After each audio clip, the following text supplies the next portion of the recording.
Morning. All right, everybody. We back. We back at it. We back at it. We back at it. And we're gonna have a good conversation today. Because, I'm gonna make the people that think I'm Terence Crawford haters. I'm gonna make you happy today. Because you're gonna think for sure I'm hating on them. And in this particular instance, bro, I gotta tell you, nah, dog. Nah, dog. Nah. And wrong answer. And wrong answer. Wrong answer, wrong answer, wrong answer. What's good to my guy Batty Rich in the building? What's up, man? What's going on, Ray Patterson in the building? What's up, sir? How are you? So what's good for today, OG? Look, man, I'm going to talk about two things today, Ray. One is Terence Crawford and all these people talking about like all the aftermath after Showtime goes out of business, goes out of the boxing business. And I think Showtime's going to go out of business, period. Terence Crawford says something about, and to Oscar De La Hoya, about we needing to be at the table and all of that. It's like, and I'm like, man, dude, do you like, man, that shit doesn't make no. I mean, it makes sense. Doesn't mean it's right. Put it that way. It's something that makes sense when you hear it, but at the same time, it doesn't make it practical. Doesn't make it effective. There is a way so that boxers' interests can be protected. For sure, there is. And he basically talked to Oscar De La Hoya like Oscar De La Hoya is not a boxer. Like Oscar De La Hoya did not do exactly what it was that Terence Crawford says you needed to do. The problem is that, and I keep telling people this, that business is business. Your roles that you have, when you are in a role, you do the things that are necessary in that role. When you are a boxer, first of all, you're not a boxer. Like that's who you are. And like, that's all you are is a boxer. You are a human being that boxes and earns money boxing, but you're still a human being. And all the rules of human beings still apply to you. Whether you can be a doctor, but you're still a human being that is in medical services. You still are a human being, and all the rules of being a human being and human interaction that are not specific to medicine still apply. They still apply. There is a reason for over 200 years in boxing that there are managers. There's a reason that there are promoters. Those roles are not there for nothing. They're not there because people just made them up and want to take advantage of people. No, they're there because those are functions that you need for success. And you do, without a doubt. And so anyway, we'll talk about that. But like, honestly, man, that's like telling people don't go, if you're going to court, don't get a lawyer. You don't need a lawyer. All the lawyers are crooks. You're going to do your taxes. Don't hire a CPA. Don't hire a CPA. They're just trying to get your money. It's real easy. You can just do your taxes yourself. Hey, don't get an electrician. I know you're building a house. Don't hire an electrician. Because, the electricians, you can do it yourself. It's easy. Just do it yourself. Save the money on the electrician. Bro, you're going to have a very, very raggedy ass house. If you do not hire a plumber, hire a plumber to fix your toilets, hire electricians to fix your appliances, to wire your house, because that's what they're trained to do. Boxers would be out of their mind if they don't have a good manager. Because you're not a manager. You're a boxer. Now, if you become a manager, then you can manage a boxer. But if the person is primarily involved, if his life, the majority of the time that he is working, this fucking dog.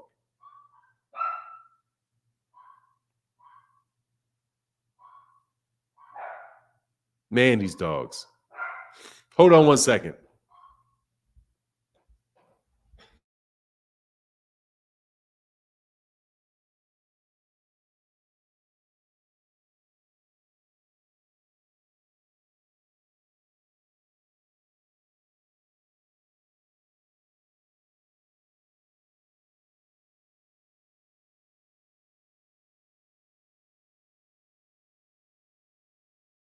So, sorry about that. Sorry about that.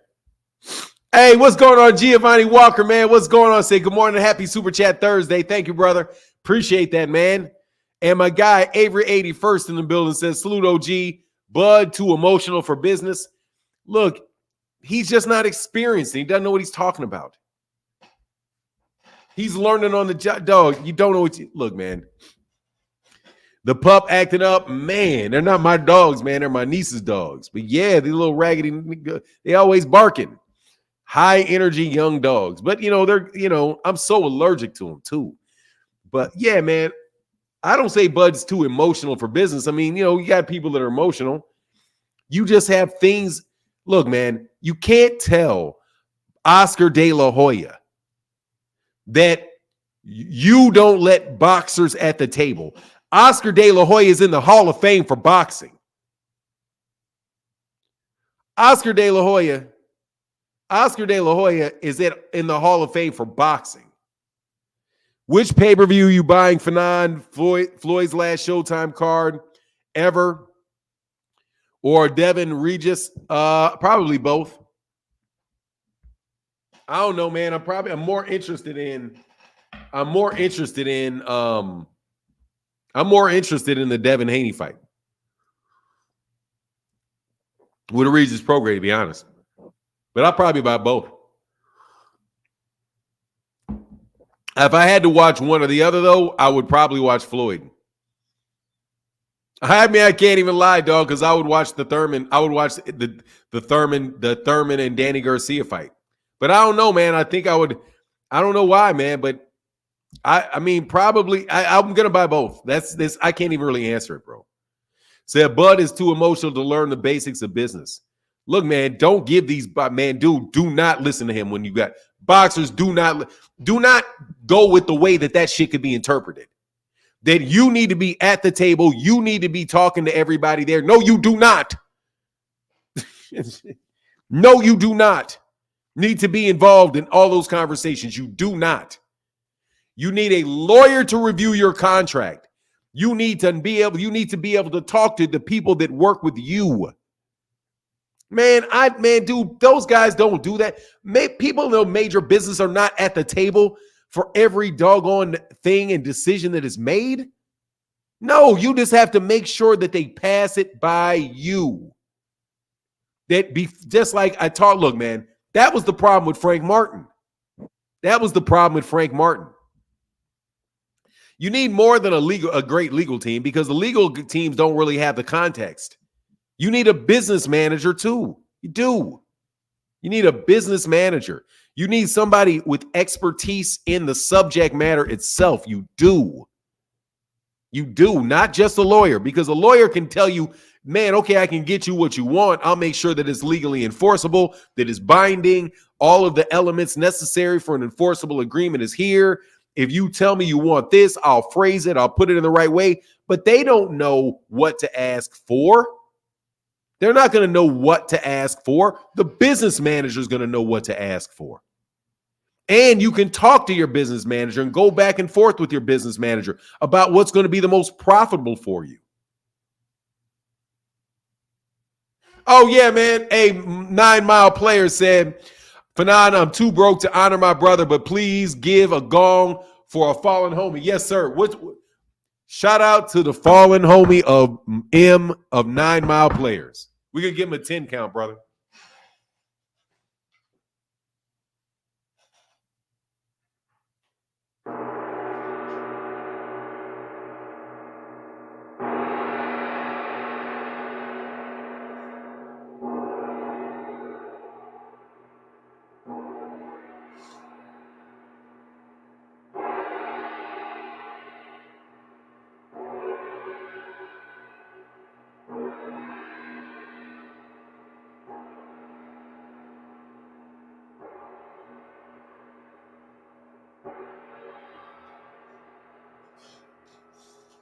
Rest in peace. And anybody that's really seriously needing a 10 count for somebody that passed, man, you never need to super chat for that, man. Respect and condolences to everybody that lost. Georgie said Devin's already doing what? He's already got the model. He's already doing it. Devin Haney, business moves in boxing have been incredible. They are very, very good at what they're doing. Devin Haney is playing way above his play. Devin Haney and Bill Haney are doing an amazing job at directing their career and getting themselves into the situation that they need to be in. That's why I never really criticized Bill Haney. I know what he's doing. I know he's playing the role. He's doing the role. He's doing the job. He's doing a job Devin Haney can't do because he at the early stage in his career, because Devin Haney is spending his time in his gym. Bill Haney is the guy that knows the business, that has been in business. I don't even know how old Bill Haney is, but I assume that he's as old as me with him dyeing his beard that beard and everything. Man, that dude has done an incredible job with Devin Haney. Like, everybody wants to talk about, like, tries to get, oh, you hate Bill. No, I do not hate Bill. I like Bill Haney. I recognize what Bill Haney is doing. I see what he's doing, and he's doing an amazing job. He's doing an amazing job of directing his son into and managing his career and promoting his career because he knows what he's doing. He knows what he's doing, man.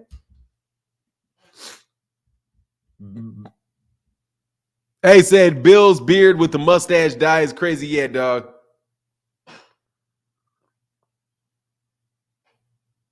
Nah, you a hitter for real? Fuck out of here. What do you mean I'm a hitter, you moron? I'm a hitter? I'm a hitter for real? Hey, dude, spell check, moron. Spell check, moron.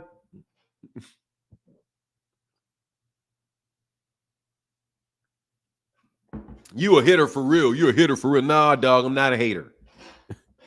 No, I'm not a hitter, dude. I'm not a hitter. You fucking buffoon. You're a buffoon, though. You, man, look, man, I'm just trying to tell you. I think Crawford is talking about how promoters tell managers $1 amount, then the manager tells the other fighter, nah, dog, that's not at the table. All you need, that's not the table. You have a manager, a competent manager. And here's something else.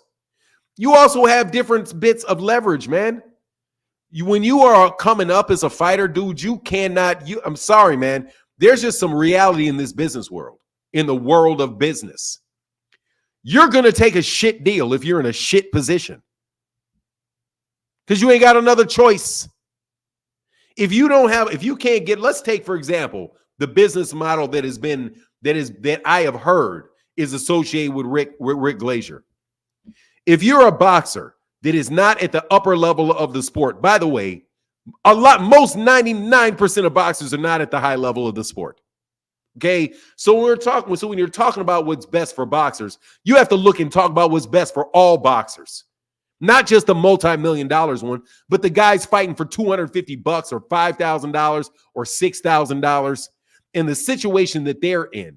You have to look at all of that when you're talking about business, because the vast majority of the boxers are those type of fighters living in those type of circumstances that are getting paid as sparring partners and are lucky to get on the non-televised card. Those are boxers, bro. Those are boxers too. Okay? Those are boxers too. And you can screw up your career thinking that you got more leverage than you actually do. Yeah, you can. Please tell me Floyd, Mikey Garcia, just a rumor. Floyd needs to stick to promoting, stay out of the ring. Your time has passed. I don't know who he's going to fight, but they're going to announce it. Yeah, I don't know who they're going to fight, but they're most definitely going to announce it soon. I don't know who it is. But look, you guys can get, look, if If you've ever run your own business, cool, let me know. Nobody that I know that has run their own business agrees with the stupid shit some of y'all say. Seriously. Dude, if you want to be at the table, that means you're running your business. And it doesn't matter what business you're running. A business is a business. And those guys are not. I'm telling you, I don't care, dude. Unless you are a mom and pop shop, and even in a mom and pop shop, you got managers. Even in a mom and pop shop, you got somebody doing inventory. You got somebody that is responsible for running the register. You've got somebody that's responsible for cleaning the parking lot. You got somebody that's respectable, somebody that is an expert on the tools and the things that you're selling. There are different. A business is a group of people. If you want to negotiate with Al Haymon, bro, and you don't know, man, how are you even going to know? How would you even know whether or not what he's telling you is good for you or not? How would you know? How would you know? Let me ask you a question. Are you going to hire a manager that's never been in a boxing ring? I mean, are you going to hire a trainer that's never fought before? Are you going to say, hey, no, trainer. No, trainer. I don't want to throw my punch like that. No, trainer. I don't want to do that. No, trainer. You will not be as good a fighter as you can possibly be if you don't have a trainer to somebody that is working for you, because your trainer is working for you to tell you what to do in a ring, to teach you what you need to do in a ring. How can you train for a fight and be able to negotiate, and develop yourself to a world-class fighter and be able to negotiate with somebody like Al Haymon? Dude, Al Haymon will give you a headache and go rings. Dog, he will give you what you want if it chokes you. Okay? They'll give you what you want if they choke you. There's a reason that these people get in these 360 deals, right? Oh, well, that's some stupid shit, that them 360 deals. Man, I don't know how these done. We need to have more of these musicians negotiating their contracts. That's why because we got these people putting us in these 360 deals. Dude, you're in the 360 deal because they were doing it. You're in a 360 deal because you did it. If you go talk, first of all, you got to pay somebody, a snake, somebody like T. Orlando Pearson, like what he said, $450 an hour. You got to pay him $450 an hour to even talk to you about it. Out of necessity is how it happens, and lack of understanding. Because you can get out of it. You can maybe get out of some of it. Some of it you may get out of it, but if you have no leverage, you're going to be in it. Because that's the industry. You're a product, homie. You're a product. Get a snake as do I will. You're a product. The boxer is the product. The boxer's always been the product. You are the product.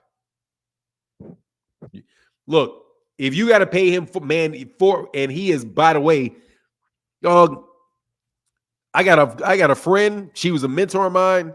Though I do believe her billable rate is somewhere around $1,200 an hour. You gotta cough up $1,200 just to talk to her. Just to talk to her. And she's the one that got Oscar De La Hoya, just so you know. She's the one that her team is the one that got Oscar De La Hoya out of his contract with Bob Arum. Her team that she worked on she was the lawyer on the team, the lead attorney representing Oscar De La Hoya when he got out of his contract with Bob Arum. And she was either $1,200 or $1,500 an hour, and she had a team. Good luck negotiating with Bob Arum. Good luck. Good luck stringing that out yourself, bro. Good luck. You know what? Let me put it this way. You trying to beat them in some type of negotiation, you might as well be fighting Terence Crawford for the welterweight champion of the world. You might as well. The level of difficulty getting past them is easily equal. And that's why the guy that's been most successful, the most successful boxer, is the one that believed in this. I have to have people around me that are smarter than me. How can you say that you don't want promoters and you don't want managers and all that stuff? I need to be at the table. I need to understand this. When the most successful people will tell you in a minute, I need people smarter than me around me. And then you have to take the effort of talking to them and making sure that their goals align with your goals, that what they're doing aligns with your goals and that you understand it. And you may need a second person to help you understand it. I'm telling you, Leonard Ellerbe, there's a reason that man, and I maintain this, Leonard Ellerbe was essential to the success of Floyd Mayweather Jr. Essential. And the reason that I believe that he was essential was because not only was he there next to him in the ring, right, giving his water, encouraging him, talking to him, he also has a business. He's also an MBA. So if Al Haymon and Floyd Mayweather Jr. are talking, Floyd doesn't have a degree in that. He doesn't have a formal education in that. He's the product. But Leonard Ellerbe can understand and speak the language of Al Haymon or Leonard Ellerbe or Stephen Espinoza, and he's somebody that he can trust to say, okay, man, I know does this make sense what he's telling me? What do you think? Hey, man, let me tell you, man, he's right. It's about the money. Floyd, it's about the money. It is. It's about the money. And you listen to Leonard Ellerbe's guidance on Gervonta Davis. Dude, he is telling Gervonta Davis the stone cold truth. You may not like it, but dog, that's in the interest of boxers. You guys sitting there telling people that, first of all, the reason that Showtime shut down had nothing to do with the boxers. Nothing to do with the boxers. Nothing to do with the boxers. However, the fact of the matter is what's in the best interest of the boxers is not the big fights. That's not in the best interest of boxers. Always. It's not, fighting the best competition is not always in the best interest of the boxer. You may not like that, but that's the truth. If you sit down and you talk to somebody that's going to advise you and you say, okay, look, man, so what do you want to do, man? I want to beat the best fighters in the world. Yeah, you sure about that? Yeah, I'm sure about that. Why? Why do you want to fight the best fighters in the world? Well, because then I'll make the most money. And then I'll say, the advisor can say, no, you're not going to make the most money fighting them. No, you're not. I don't think you are. Why? Why? Well, think about this. Number one, think about it in the short term, and then we can think about it in the long term. In the short term, you can fight this guy, and you can make some money, but you will make less money fighting him than you will fighting that Mexican dude over there. Why do you say that?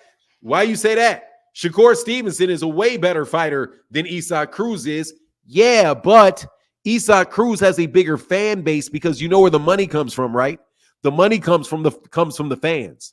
So if you want to make big money, the big money comes from the people that have the fans. So maybe what you should do if you want to make more money is not fight Shakur, fight Isaac Cruz, and then after you beat Isaac Cruz, then you go fight somebody named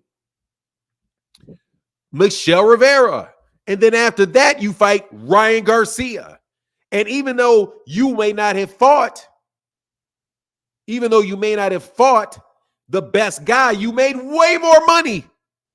So if your goal is to make more money and your route is fighting the best, let me advise you, that's not how you get to it. You get to it doing it that way. You're going to get more fights at higher money. You're going to fight against guys. You're going to get more money for winnable fights, and you're going to get more of the fights.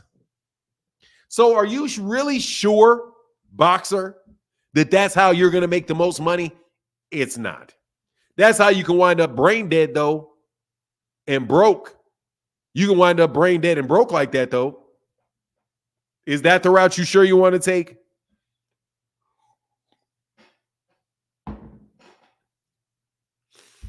Are you sure that's the right? So when you talk about what's in the best interest of the boxers are the reason that we don't get these big fights, no. What's in the best interest of the boxer, when you're talking about your physical capabilities, the amount of punishment that you take, the amount of money that you make, and the longevity of your career, the safe longevity of your career, it's not in fighting killers. It's not in fighting killers and feeding yourself to killers. It's not. So what you find is when you have fighters first, which is the motto of the PBC, you'll have some difficulties actually getting these guys in the ring with each other once they have a business mindset, right? So the fighters having a business mindset is actually going to prevent a lot of the fans from getting what they want. When like we say what we want. However, if you think about it, and you think about all of the fans, what do they really want? Do the fans really want Gervonta Davis and Devin Haney? Do they really? When you say the fans, do they? I seriously wonder if you really do. Do they really? Because I could have sworn they did between 1.3 and 1.7 million pay-per-view buys for Ryan Garcia, and not anywhere near that for Devin Haney and Lomachenko. Why? Because the money tells you what fans want. If you don't spend no money, what you want don't matter for nothing. Because yours is a business, and the business is about getting the money. The business isn't about having you a bunch of yaks on the internet talking about, I don't like this fight, I don't like that fight, I don't like this fight, I don't like that fight. That's the business. That's the business. So even the whole thing was ridiculous to me. To me, the whole thing is ridiculous. It's stone cold about the money. Once you start talking about business, it's about the money. Ruthlessly about the money. They don't care all them damn bombs that they sold out of that they sold over there, what hospital it lands on. That's business. They don't care. My job is not what you do with these things. It's for you to pay me for making them. No, it's not all about just generating revenue. It's about generating profit. It's about generating profit, which is, I did a video that you'll see later today, which is because people are saying, hey man, thank you everybody that supports in the Super Chat on Super Chat Thursdays. Click the link, man, for real. I appreciate y'all so much. Us hardcore fans don't care about the money. We want to see the fight. You care very much about the money. Yes, you do. That's why you don't buy the fights. Don't play with me, frequent flyer. Hardcore boxing fans care very much about the money, which is why you don't spend it.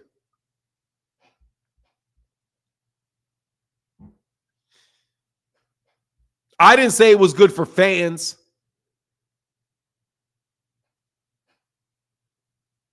Do they care about fan conversion? They care about the money for their event. They care about the money for their event.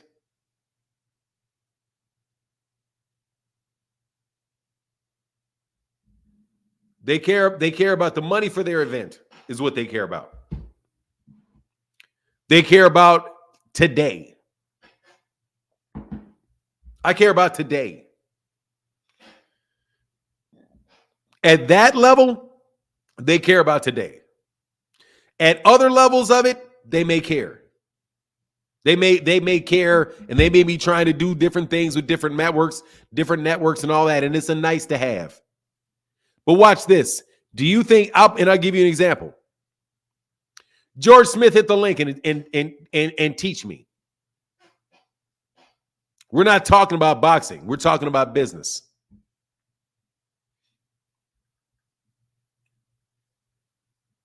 We're not talking about boxing. We're talking about business.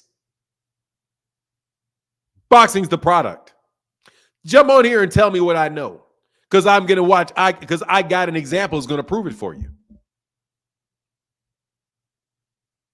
I got an example that'll prove it for you. How many people, where did Tyson Fury fight Dillian White? Mr. I don't know anything about boxing, you fucking moron.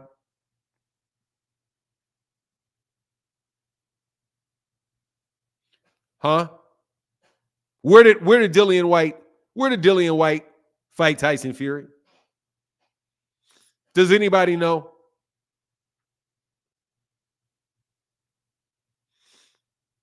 Fought in the UK. Does anybody know how many people saw that fight live? What's going on, Asante L? Does anybody know how many people saw that fight live? You moron. Aisha said for Super Chat Thursday. Thank you, sister. Appreciate you. Thank you, sister. Thank you for your support. It really does make a huge difference. Thank you. And Eric in the building. Thank you, sir. Said morning, Fanon. Good morning. I know nothing about boxing, idiot. Come on, man. I'll answer the question. Over 60,000 people saw that fight live. 60,000 people. 60,000 fans.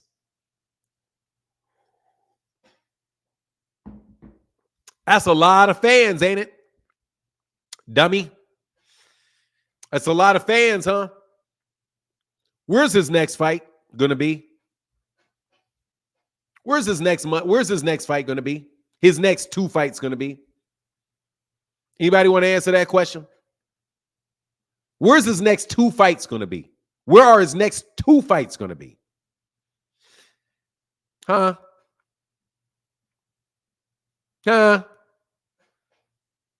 Hey, smarty pants.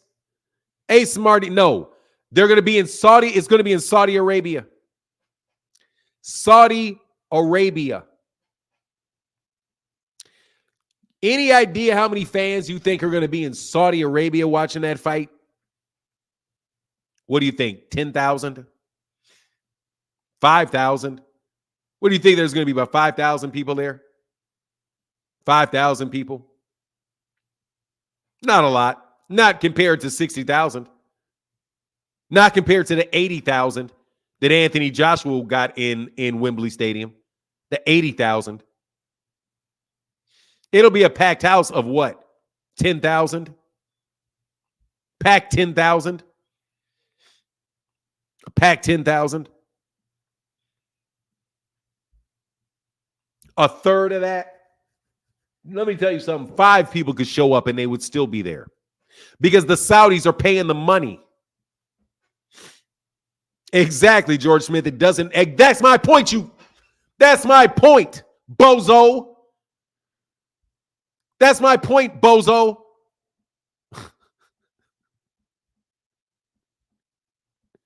You gotta be king. You moron. That's my point. That's my point. It's the money. It's not the number of fans, dummy.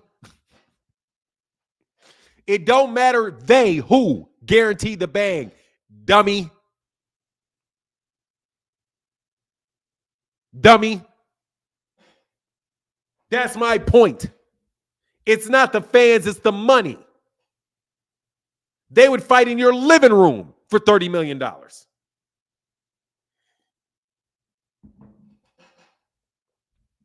They would fight in your living room for $30 million. That's why in Saudi Arabia, Michael Jackson damn near performed in somebody's living room.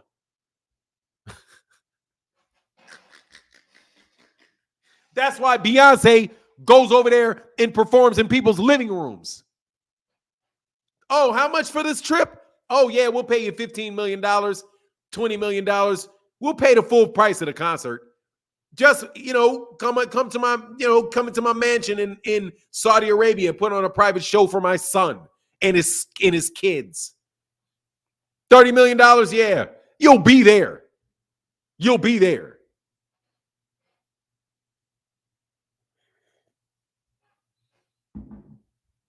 Of course I'm right, George Smith. Of course I'm right. The problem with getting big fights is the money. It's the money. It's not the people, it's the money. Just like U.S. cars sucked for a long time. Why? Because people will buy the cars if they look good. And they didn't care that the cars broke down. What's up, Danny Sanchez? Shout out to Puerto Rico. Dude, talk business, man. If y'all don't know, blah, blah, blah, blah, blah, blah, blah, blah, blah. Okay? Y'all sound like a bunch of yaps. You're just talking. Y'all, and I mean that shit. When y'all say, well, you've never been in a ring before. Dog, you have never been where I've been. Very clearly, if you do not know that the number one goal is the money. The money. Matter of fact, there is no business that you should be so attached to that you are not willing to dump the whole damn thing for the right amount of money. Oh, I've been building this business for 30 years and I just don't know if I want to sell it. They just offered you 100 times trailing revenue. You better sell that shit. You out your mind. The purpose is to make money. Now you go, oh, no, I want to serve my community. Then get a 501c3. And when you get a 501c3, it's still about the money. How much money these people get off their taxes if they give it to you. So you better align yourself to something where people want to give you money with your 501c3, which allows you to take that money that's in programming and pay yourself.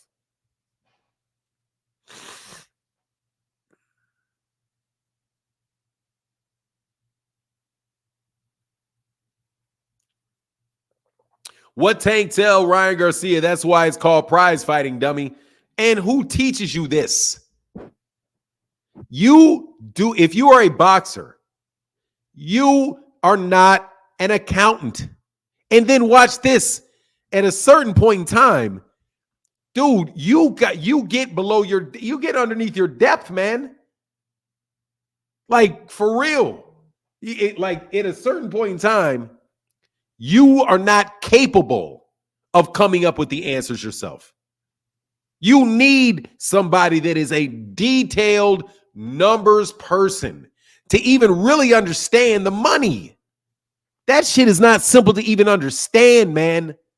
When you start thinking about taxes, deferring your taxes, where you should put that, man, that stuff is not easy to understand. And there are people that went to school and trained and worked for years to come to understand that. But you think you can just jump out there and do that yourself? Man, Rick Glazier's a con man. Rick Glazier's a con man, and you know Rick Glazier's a con man. Makes you wonder why Bug got one over on Bob and he didn't get anything over on Bob. He didn't get one over on Bob. I promise you he didn't. He got as much as he could get out of Bob. He probably did.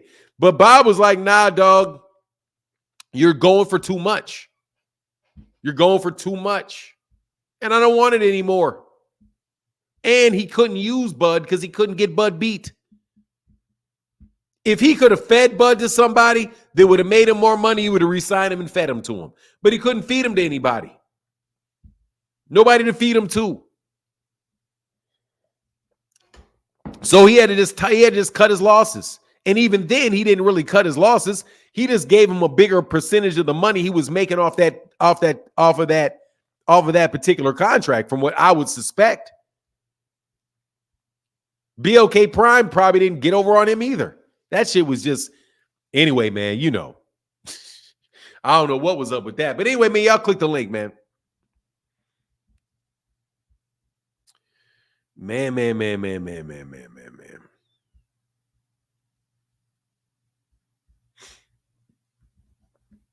I just read what he said, and I was like, man, I had to tweet that.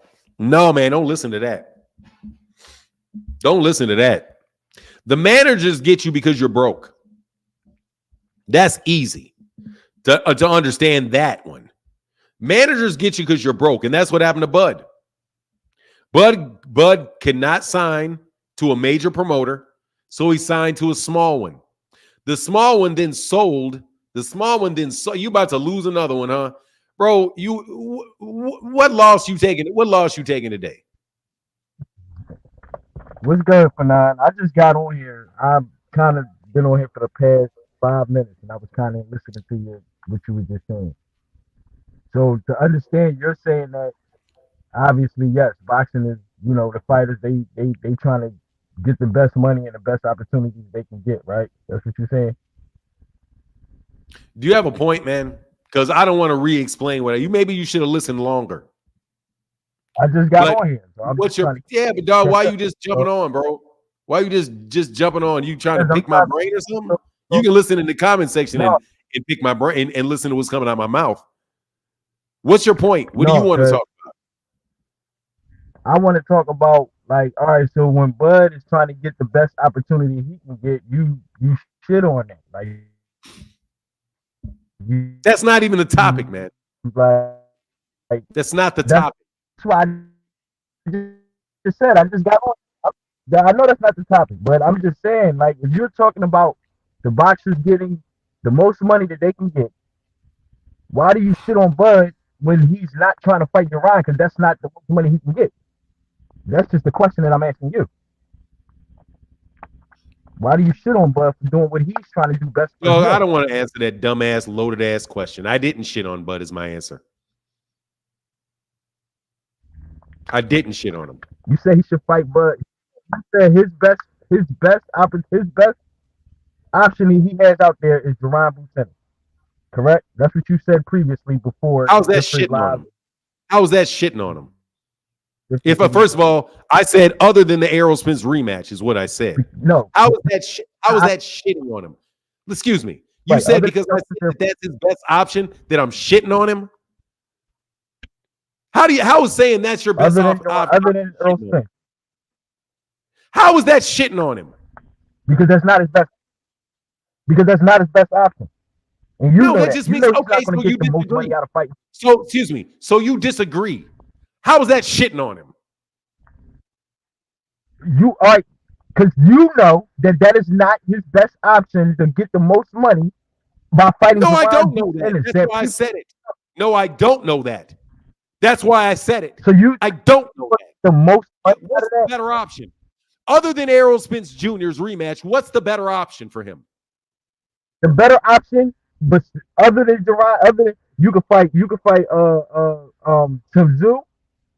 That's a good option. You'll get more money fighting Tim Tszyu. First of all, yes. Okay, so let's take Tim Tszyu. Stop that, dude. Just seriously, the fucking ignorance just blows my fucking mind. The label of you're ignorant. Man, shut up. Man, shut up with your ass. You're a hater, bro. You just jump up here, don't know what I'm talking about, just to hate on me. How about you stop trying to shit on me? How about you try to stop shitting on me? You jumping up on here doing to me exactly what you accuse me of doing a Terrence. Nah, dog. You're sitting there telling me that I'm hating on somebody because I think he'll make more money fighting Jaron Ennis, and Jaron Ennis is a more attractive fight than Tim Tszyu. That's an opinion. How am I shitting on him? You know, if you know boxing, you know he will not make more money fighting no Jaron Ennis. I don't know that. I don't know that. You don't know boxing. That's why. You don't know that. What do you mean? That man got a whole country behind him. What are you talking about? That's why everybody go over there fighting. You are a fucking moron, bro. That man does not have an entire country behind him. Any more than Jaron Ennis has an entire country behind him. Are you trying to tell me everybody in Australia, the 30 million people in Australia, all are supporting Tim Tszyu? You don't know that. You don't know that.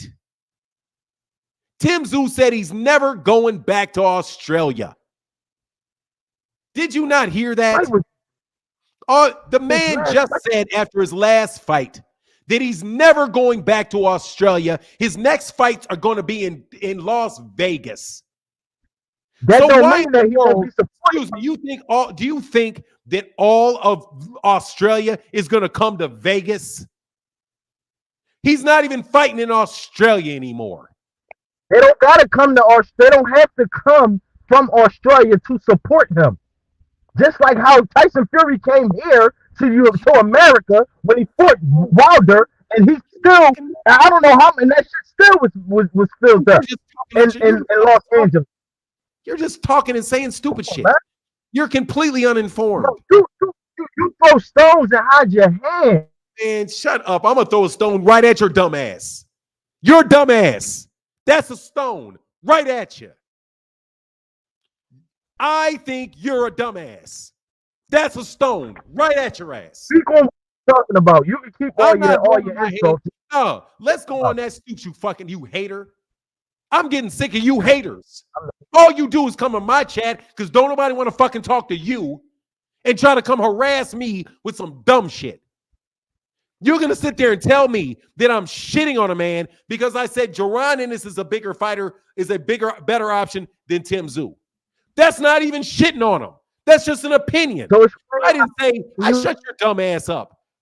Your hating ass. You don't want me to hide my hands and throw stones. I'm throwing stones right at your stupid ass. Number one, that man isn't even going to be fighting in Australia anymore. He's coming to Las Vegas. He's not from Las Vegas. Tim Tszyu is a growing contender with no more depth and no more fucking visibility than Jaron Ennis. And matter of fact, he doesn't even have as much visibility as Jaron Ennis. He's not as nearly as hot a prospect as Jaron Ennis is. Jaron Ennis in the United States is the better known and more highly touted fighter. But even then, even if I was wrong, it still wouldn't be shitting on the man. Well, you know you're wrong, so there ain't no even if you're wrong. Let me put it in layman's terms. For people that don't talk dumbass, I am not insulting him or dragging him down by saying he can make a lot of money fighting Jaron Ennis. Because that's what Steven Espinoza, before they shut down, that's what the guy that was going to put the fight on said. That look where he got now. His biggest option is Jaron Ennis. The reason that I said it was because Steven Espinoza said it. And look where Steven Espinoza is at right now. That's what you listen to. Millionaire with a bunch of fucking experience putting on fights more so than your dumbass. Where are you right now? He out of a job right now. You fucking moron. He out of a job. I'm throwing stones at you, dog. I'm throwing stones at you. Where are you? Where are you? Where have you been? Where have you come from? What did you do? And where are you going? To sit there and act like you know better than Steven Espinoza does. Now, do you want me to throw stones and not be polite? That's shitting on somebody. I'm shitting on your dumb ass. That's shitting on somebody. Since you don't know the definition of shitting on somebody, since you don't know the definition of shitting on somebody, I'm going to take a big ass shit on you. Who are you? Who are you for 2 seconds to act like you know anywhere near as much as Steven Espinoza does? Who are you? What have you done? What major I'm gonna tell you just like this. Put out? What network? No. Steven Espinoza used to be the chief counsel for Golden Boy Promotions. Then he came over and he took over Showtime Boxing, and he's put on the biggest pay-per-views there's been this century or ever. He's literally put on the biggest shows ever. And you're going to talk about where is he now? He's somewhere chilling because he just got a big-ass contract paid off, and the man is more than likely a multi-millionaire off of doing this. And you're on my channel, and you don't even know what it is to shit on somebody. All right, this is how I'm about to tell you right here. I'm from Philadelphia. I'm from the same area that Jerron Ennis is So from, what? right? So what? And that means he's not known here in his own city. That's how. He's not even that much known here in his own city. And I can tell you that I'm from Philly. So that's how I know. Do you know who he is? Talking out his ass. Do you know who he is? To be talking. Do you know who he is? I don't know him personally, but I know. Do you know who he is, moron? Do you? Now you're just going to be up here lying. No, people in Philly don't even know Jerron Ennis. Nobody in Philly knows Jerron Ennis. I just want to take a line, and I'm from the city of Philadelphia. I think you're a liar. That's why. Because I'm shitting on you, and I think you're a liar. No, I think you'll say. I think you'll say any so dumbass shit. If you'll be so stupid as to act like you know more than Steven Espinoza, you'll say anything. If you'll jump on here and start arguing with me and you don't even know my point, what my point is, you're dumb enough to say anything. Oh, you just called me a liar that I'm not from Philly. I'm telling you where I'm from. I didn't say you're a liar because you're not from Philly. I said you say so much stupid shit that I have to suspect that you are. You're willing to do anything. You're willing to say anything. You're to take a shit on me. You're willing to say anything that jumps into your mind and shoot it right out your pie hole. Because you say ridiculous shit. That was not ridiculous. Do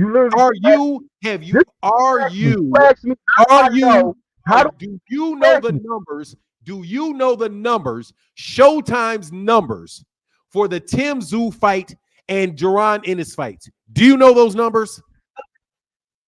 No, you don't. Because neither one of them so since you don't know it, you don't know enough to say that my comparison is wrong.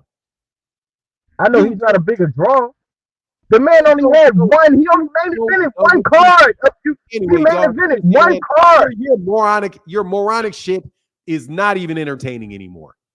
Do you have anything? Jerron Ennis main evented one card that was on Showtime Championship Boxing. One card. One. Do you have anything intelligent? Everything else he's been a co-main or opener. So how? And how many fights did Tim Tszyu main event on Showtime Championship Boxing? How many fights did Tim Tszyu main event? How many fights did Jerron main event on Showtime Championship Boxing? Answer that question. I'll tell you this. I'm listening. How many times has Tim Tszyu been on a pay-per-view? Never. How many times has Jerron Ennis been on a pay-per-view? I do believe either one or two. Featured on a Jerron Ennis. Not the main. Featured. Not the main card. He wasn't. Gervonta Davis wasn't the first dumbass up. No. Man, shut up. Gervonta Davis was not the co-main on a fight card with Floyd Mayweather and Conor McGregor. When they put you as the co-main, that means they're trying to grow your name. You are the next one up when they start putting you on co-mains. Tim Tszyu has not been a co-main. He's been on small, regular Showtime shows. And guess who else? Guess who else has had their own headlined a regular Showtime card before? Sebastian Fundora has done so as well. But I would like for a second to get back to the actual subject, which is why in the world did I shit on Terence Crawford? Because I said that one guy was a better option than the other guy. And how in the world does that contradict? And how does that contradict at all what I said about the fact that fighters need managers to negotiate deals because they don't understand the numbers and have the experience in negotiation that somebody that is trained in it does. See, you just jump up here talking because you're a moron. Not because you're unintelligent, but because you're a moron. None of what you say, none of this stupidity has anything to do with the topic. What I said, and you didn't even have enough common sense to wait to understand what I'm saying. I did not shit on Terence Crawford. I said Terence Crawford's advice was bad. That you need competent representation if you have a business. You need it. You can be at the table, but you need other people that are with specific skills in order to help you maximize your potential. That's my argument. It has nothing to do whatsoever, you buffoon, with whether or not Tim Tszyu is a better option than Jaron Ennis, because he may be. It's my opinion that he isn't. And guess what else, genius? Tim Tszyu said he ain't fighting Terence Crawford, so he's not even an option. Tim Tszyu said, I will drop the WBO belt before I fight Terence Crawford. I want to fight Jermell Charlo. So not only is it irrelevant to the point, whether or not Jaron is a bigger option than Terence Crawford or not, it's also not even an option because Tim Tszyu said he don't want to fight him. And guess what? The PBC more than likely ain't going to give him to him because the PBC doesn't probably doesn't like doing business with Bud. It's not even Tim Tszyu's not even an option. So how can you be a better option if you're not an option at all? I didn't say that. I don't know what you're talking about. I'm gonna not believe you. A better option. That's what you said. No, I never heard him say that. I never heard Tim Tszyu say that he didn't want to fight Bud Crawford. I don't know. Yes, he did. He said, I don't care what you heard. Tim Tszyu said that I want to fight Jermell Charlo. It's not about the belts. I've been wanting to fight Jermell Charlo for years. I don't even feel like I'm going to be a champion until I fight Jermell Charlo. Because Jermell Charlo is the man in the division. That's what he said. Now, I suspect that there's mountains of information that you don't have. Like what my original point was. Case in point, what I'm talking about. You don't even know what I'm talking about. So kindly get your dumb ass out of my face. Since you want me to not, what was the phrase you used? Throw stones and hide my hand. Nah, bro, I got no problem throwing stones right at you. Trust me, I don't have a problem talking dirty to you. I don't. When I'm being polite, that's my feelings. That's what I actually think. If I want to insult Terence Crawford, I will insult him. If I wanted to insult him, I would insult him. Believe you me. But I don't want to because I don't have any need to.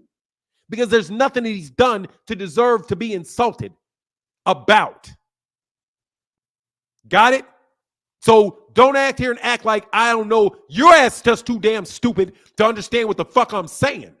And I got to explain that shit to your dumb ass 5, 10, 15 fucking times. And I'm sick of dumb, let me be just completely straight nigga with it. I'm sick to fuck of dumb niggas talking to me. You don't have the education. You don't know what you're talking about. Shut your ass up.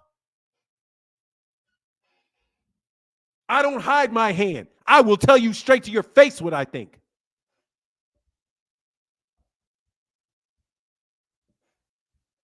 I'm sorry. How can I help you, Coach Ari?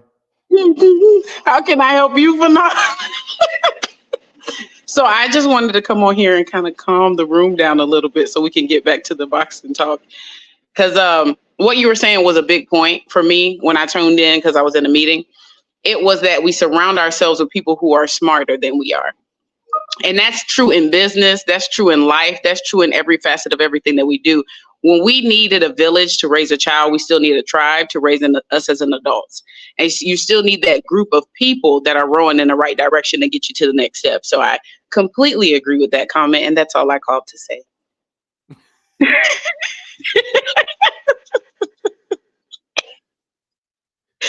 Hey, I had to put a fork in that shit.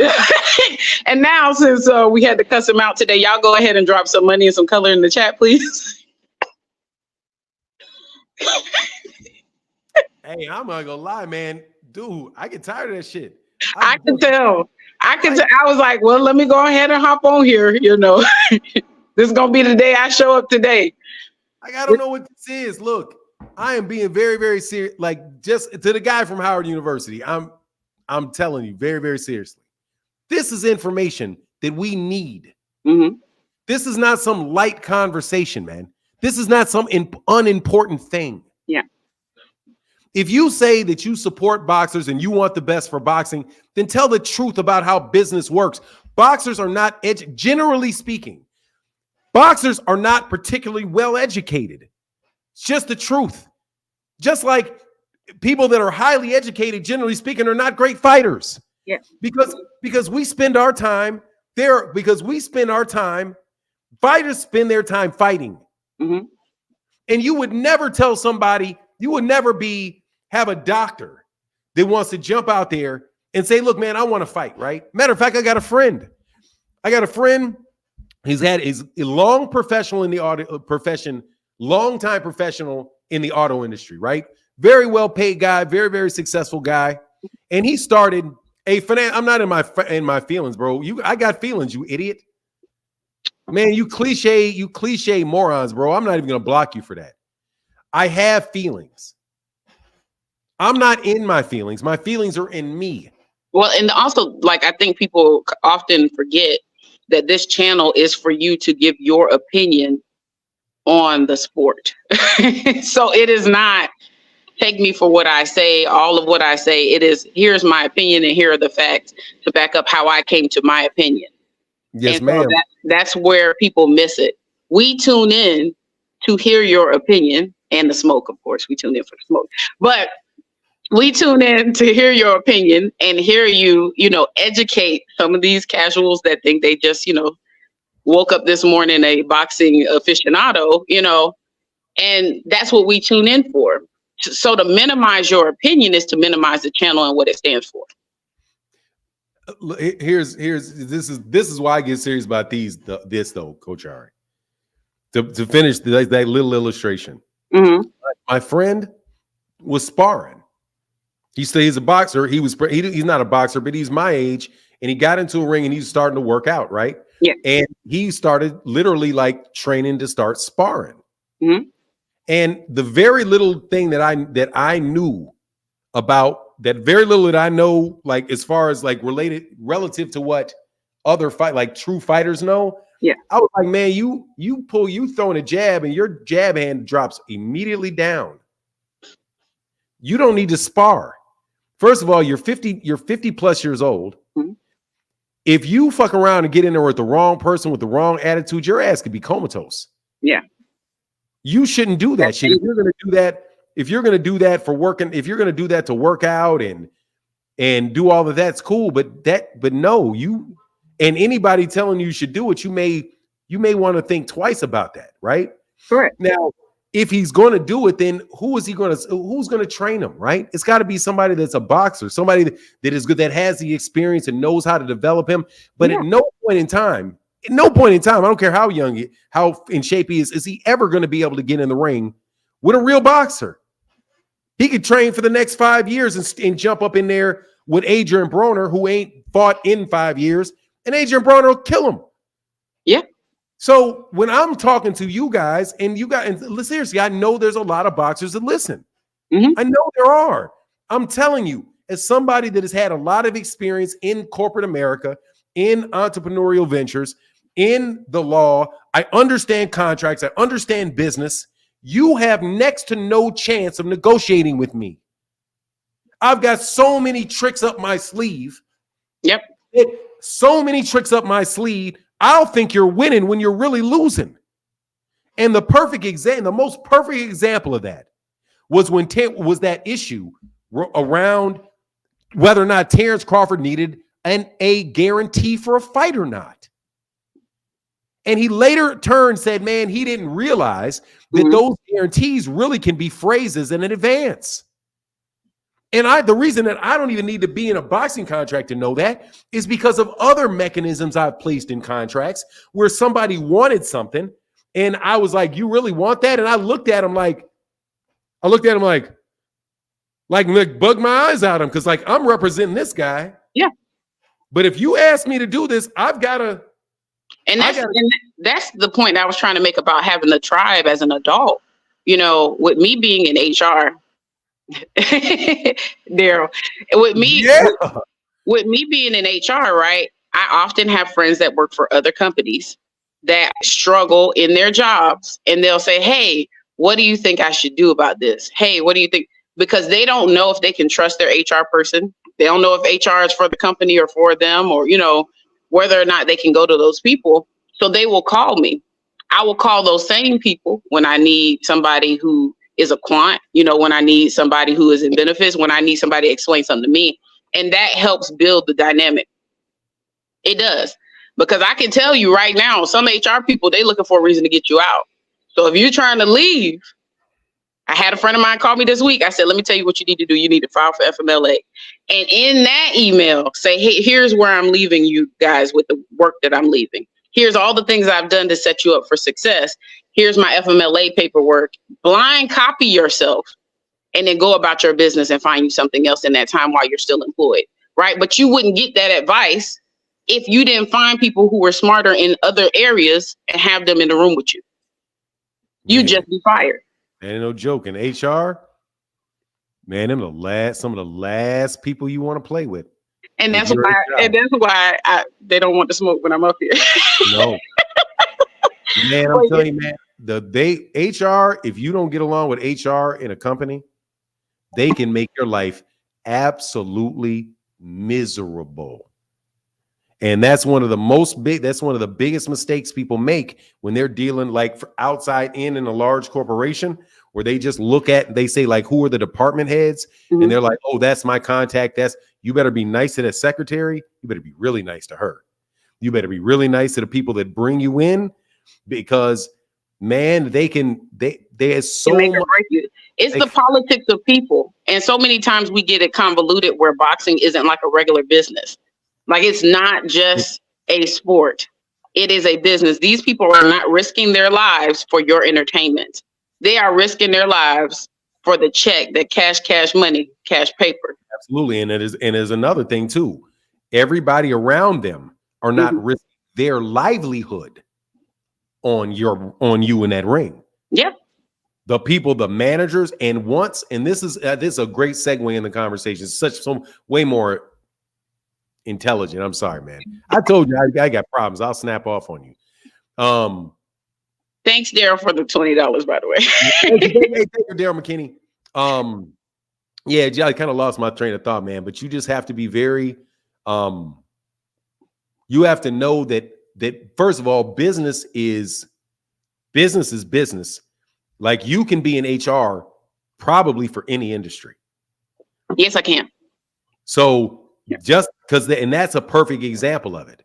It wouldn't matter whether or not you went to work directly for Al Haymon at the PBC. If Al Haymon said, this is what I need is I need to hire somebody to do public relations. I need to hire somebody to do a financial director. I need somebody to be the head of my sales.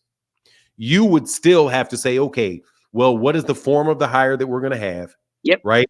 What are the benefits? What's the benefit package that we're going to offer to them? You still have to. Is it comparable? Yeah. And is there pay equity? Are we making sure it's in alignment? Are they going to meet our core values? There's so many things and I could go work for Showtime. I could go work for these places. My job is transitional. Actually, I'm trying to make sure I stay in the tech industry, but that's my nuance right now for my company. But I just stay relevant. And so listening to the boxing talk, this is not just a boxing channel. So I'm always listening for the nuggets that you're dropping. And so I'm just glad you dropped that nugget on those that were listening. about keeping people who are smarter than you around you. Oh God. There's power. There is power in proximity. And I teach people this. I teach my kids this all the time, right?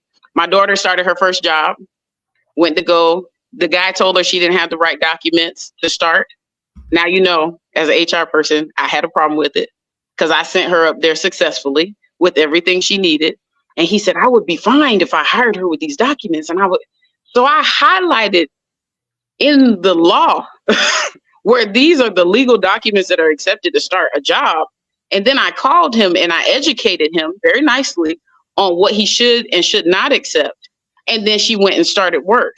And she looked at me and she was like, he was so happy that you told him that. But there are some people who would take that not as a learning lesson, but as a jab at their level. But he knew that wasn't his book of business. You know, so it's just really important who you have in your corner, because they can get you in a job or they can get your ass fired. And it's also really important. Another thing is really, really important. If you do not have, if you work for somebody and they don't listen to you, they can find themselves in a lot of holes that they didn't know they were putting themselves in. Yeah. Like they might not know the ramifications of the decision that they're making. Yeah. And your job is to be like, risk management.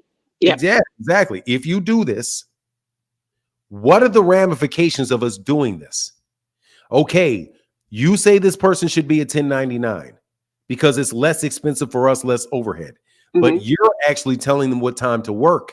Exactly. What time to show up. Mm-hmm. If you do that, that means that you are basically, that's tax evasion. You're giving them you're giving them a computer. You're giving them the tools they need to do the job. They are an employee. That is completely different. They're not showing up when they want to show up with their own stuff, doing their job at their own time. You just giving them a place to do it. There's a distinct difference. Oh yeah. And see, then what happens? You then wind up going down to somebody winds up filing for benefits, and they say, "Oh, you don't have benefits." No. I was an employee. But you were on the books as a 1099. But you're literally holding yourself out to and being treated as an employee. Man, and then you got the stuff of like the visas, like the work visas, and all of that stuff is so complicated. Yeah. And that you would be silly to think that you need to be at the table and you're going to be able to promise all these different things because that's what you're going to want to do. But then you're going to leave the table, go back to the people that actually have to execute that. And they're going to be there. They, in a lot of instances, are going to tell you, we can't do that. Yeah. You can't do that. It's either illegal or it's not reasonable. Like for example, and I love this conversation. Thank you. Remember the situation where Terence Crawford said that he wanted approval over Showtime's expenses. They're not. Now you see what's going on with Paramount. You think they're going to give you the approval over the expenses and how much time and effort it's going to take to go through that? Listen, and I relate that to an employment contract. When you sign an offer letter and they say this is what we're going to give you, right? The time to negotiate is before signing that deal. The time to negotiate and go through the numbers and try to go micromanage some things, that's not after you accept the job offer and start the job. That's when they want you and you have something to hold over their heads. That's when you do it. That's when the negotiation happens, because you can't guarantee anything after that. So you better know what it is. You better read that. I need 24 hours to get back to you. And you better read it. Your mama better read it. Your cousin better read it. Everybody else better read that document so that you have other eyes. Because when we want something, when we want that dollar bill, we're so excited about that dollar bill that we're not necessarily looking for anything about anything else. We don't look at the PTO. I'm making this much. That's more money than I ever made. You got 2 weeks of PTO instead of 4. You can't go nowhere. Oh yeah, PTO. Yeah, like remote. I didn't care about that paid time off on remote. I'm remote, but I like to flex my time, but I still like my PTO for actually going places with my family. So you have to work the system, and that's boxers have that. This is their job. These contracts are their offer letters. Yeah, they're not just boxing for free. And unless and the big picture is, and I hope you guys get it out of the conversation. Yeah, that I don't know. If it's me and my business, I do not know enough about human resources. All I know is enough to have a conversation with her, and she can explain to me why I can do this, why I can't do this, why I should do this, why I shouldn't do that. And she'll also know the human relations and the ability to actually get people to do what I want to do, which is a whole nother issue altogether, which is you can know everything that you want, but you still not have the skill to get these people to actually be able to do it. You know, so the larger the business go, the larger, usually within people, not necessarily with money, but largely within people, the more complicated it is. And when you have complex business deals that involve 2 different promoters, sometimes 3 different promoters, a network at different whatever else that they got, that people that are really experts in those particular arrangements know, you jumping out there, you'll be like, you screw around, you'll be like Oscar De La Hoya asleep at the wheel. Because Oscar De La Hoya, what happened to Oscar De La Hoya? Oscar De La Hoya fucked around with Al Haymon, thinking he was winning the game the entire time. And they walked off with 25 of his fighters. That's because that boxer was like, yes, I'll promote him. You can be their manager. You'll be their manager. And didn't realize that he had never signed an exclusive promotional agreement with any of them. Yeah. So all of them really were just represented by Al Haymon, and the opportunity cost associated with that loss for him was gigantic. And it also came from his big ass ego and not being able to work with Floyd Mayweather Jr. It was the excitement of, I got all of these things. I don't need to make sure I cross my T's and dot my I's, right? That is so important. And I think we as brown people, right, we're taught we have to like read between the lines and we have to look for other things. I was raised to read a contract, a handbook.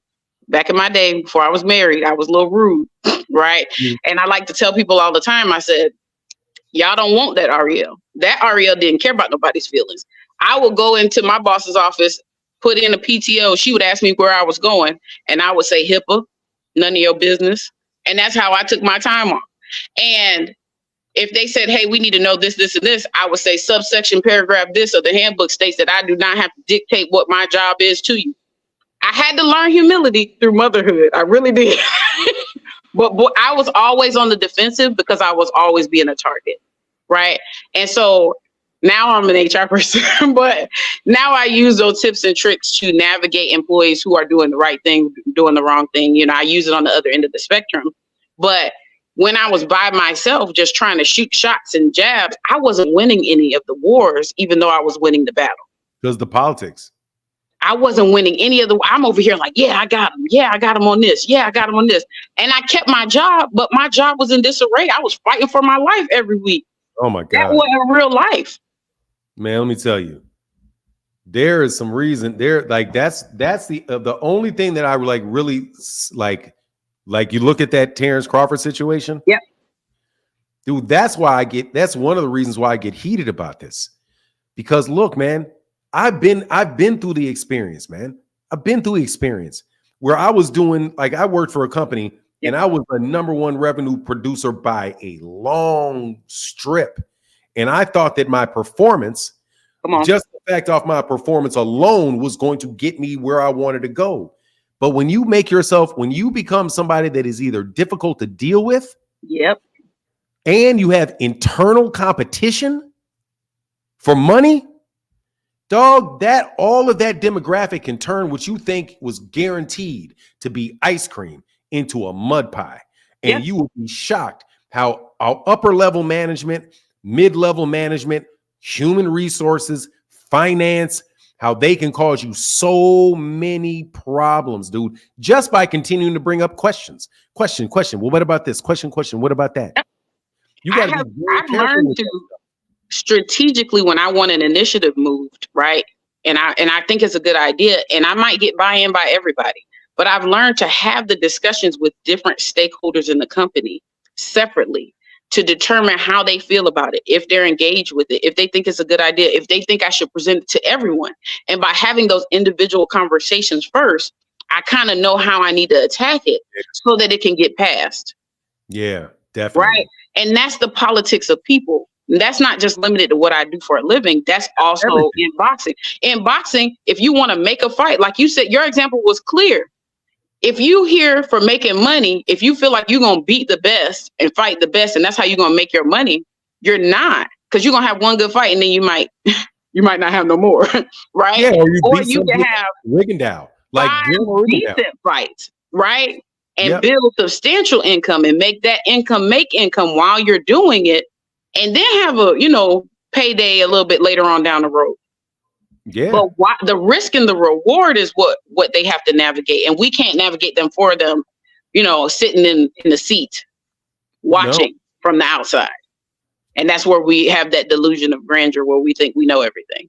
Man, I'm telling you. And just on that point, Guillermo Rigondeaux beat Nonito Donaire. Shout out to Nonito Donaire, and his career went down the toilet.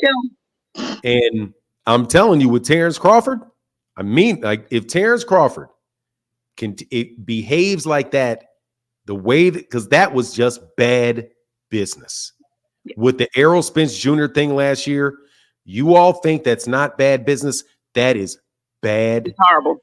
It's bad business. Because if they would have had that fight initially, the income that they both would have received from that fight, from the hype, from everything that was going on, that initial wave that everybody was riding was perfect.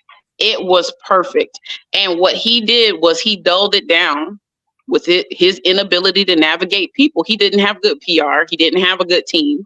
And that inability to hire people that were smarter than him to put him in the places he needed to be, that was his undoing. Let me tell you what I mean about the bad business. Yeah.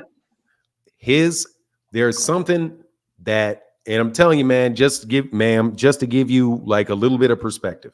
Mm-hmm. That's all I grew up around was business conversations. And underlying all your reputation in business, your reputation is huge. Your reputation is huge.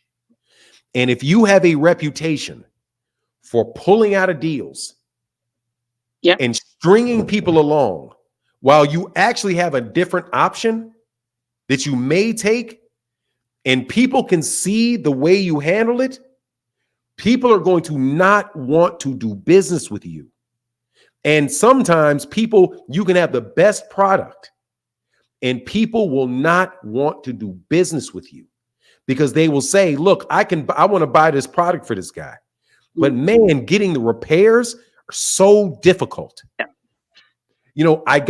want to say you do private, like you start doing recruiting privately, right?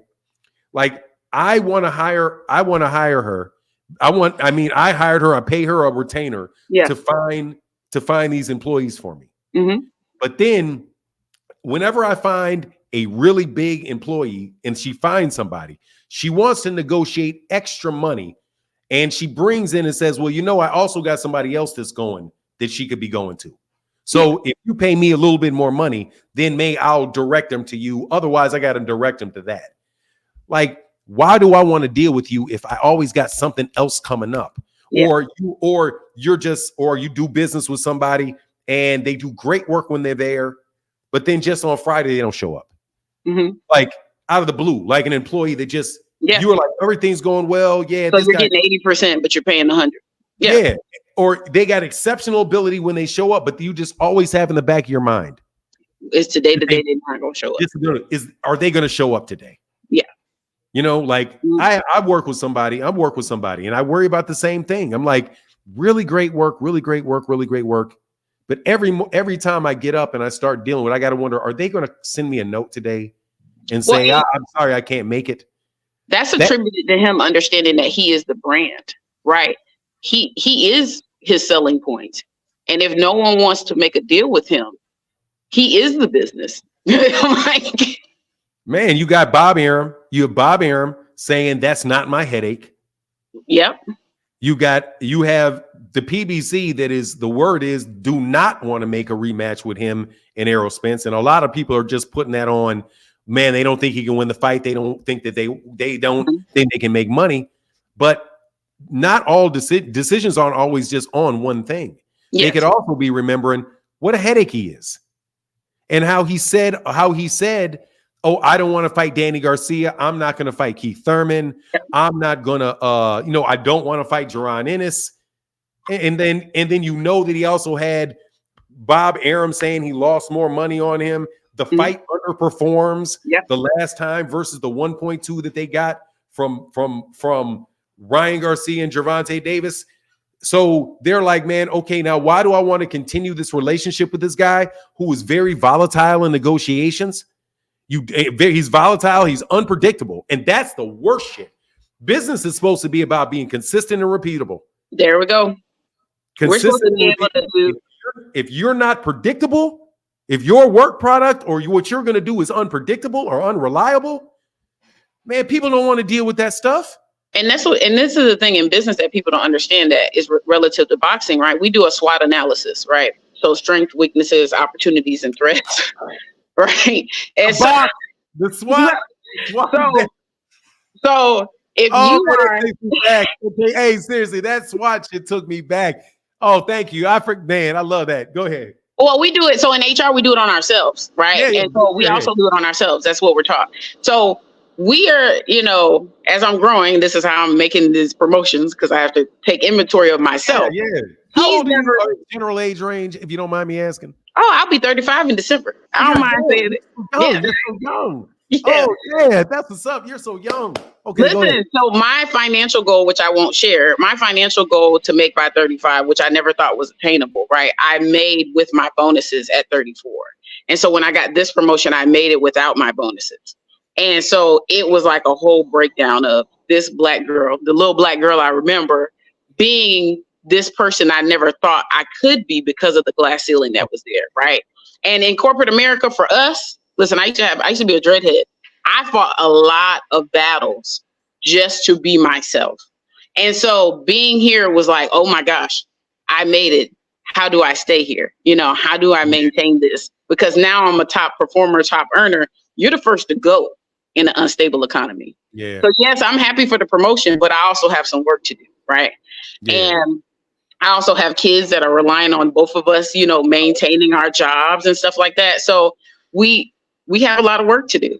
And so to the point of the SWOT analysis, he's never taken inventory on what he's bringing to the table.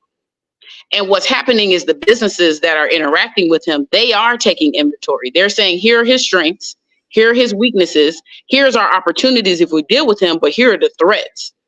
And those weaknesses and those threats are starting to outweigh the opportunities and the strengths. And when that happens, you could be a really great fighter. And y'all know I'm not really a Terence Crawford fan, but he is really good. Fighter. He is. He's a great fighter. I'm not a fan of him as a person holistically, but as a fighter, he's really good. What he did in the ring with Spence, I was surprised. And so really, I'm admitting it. And when you're looking at that, though, that can also be a weakness. Yeah. The fact that he's such a good fighter, because you, just like I said about Bob Arum, Arum can't get rid of him. Like, you can't be like, okay, when I'm sick of this dude, I'm going to make him fight this guy. Because you throw him in here, he'll beat your guy. Yes. He'll beat your guy. So it's like, yeah, dude, he's so. How do I get out of this? Yeah. What's your exit plan from somebody like Terence Crawford?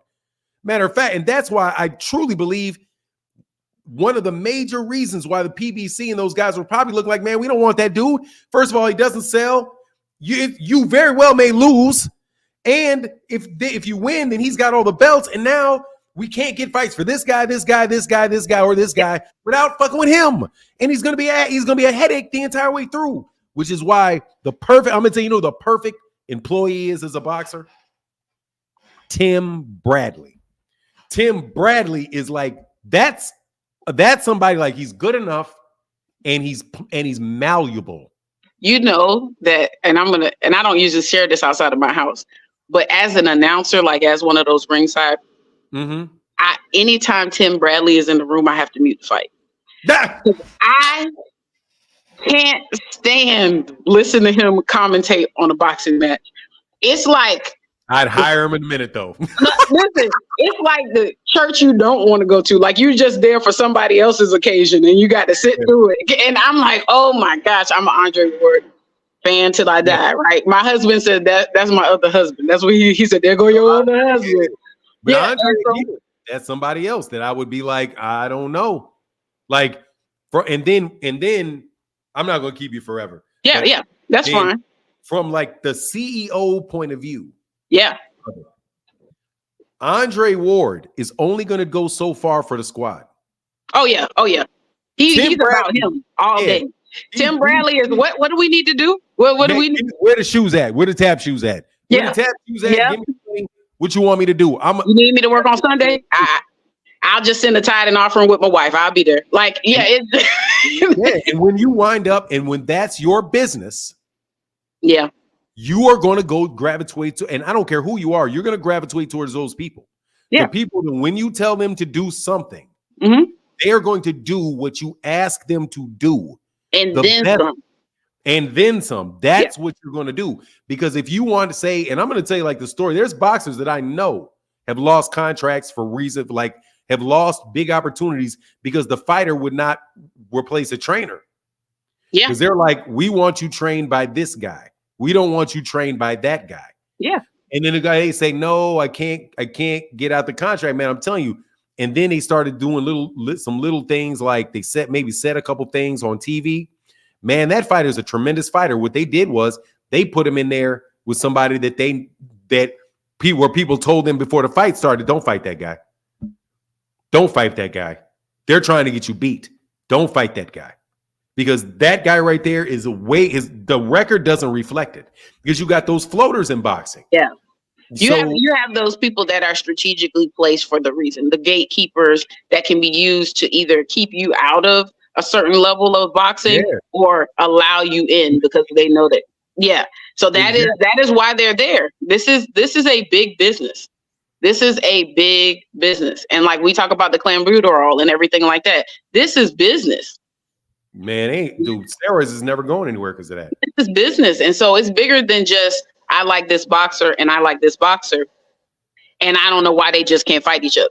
Why I can't just put them in the ring. And I like to pick on Rick Tim just because it's funny, but why can't Bud go up and fight Canelo? You know what I mean? But is that smart for the long game? Is that going to keep? No, for Bud.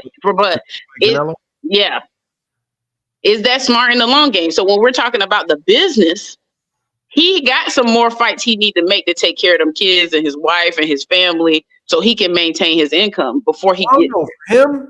I would say, let me tell you who it makes sense for me outside looking in. Who it makes sense for is Terence Crawford. Who it does not make sense for is Canelo. Yeah. If I was Canelo, I would tell Canelo. If I was, what's the man's name? Eddie Reynoso. Yeah. And Al Haymon, because they're working together, man, I would tell Terence Crawford take a long walk off a short pier. No. Number one, you are good enough that you may win. So we're not going to risk the money that we can make off Canelo Alvarez for the next 5, 6, 7, 8, 10 fights. Oh yeah. For you. Number two, if you did win, we can't trust you. Yeah. We can't trust you. We can't trust you to continue to cut good deals with us and be a good long-term partner with us. Yeah. If you he can't, doesn't have the business acumen. He really doesn't. I mean, he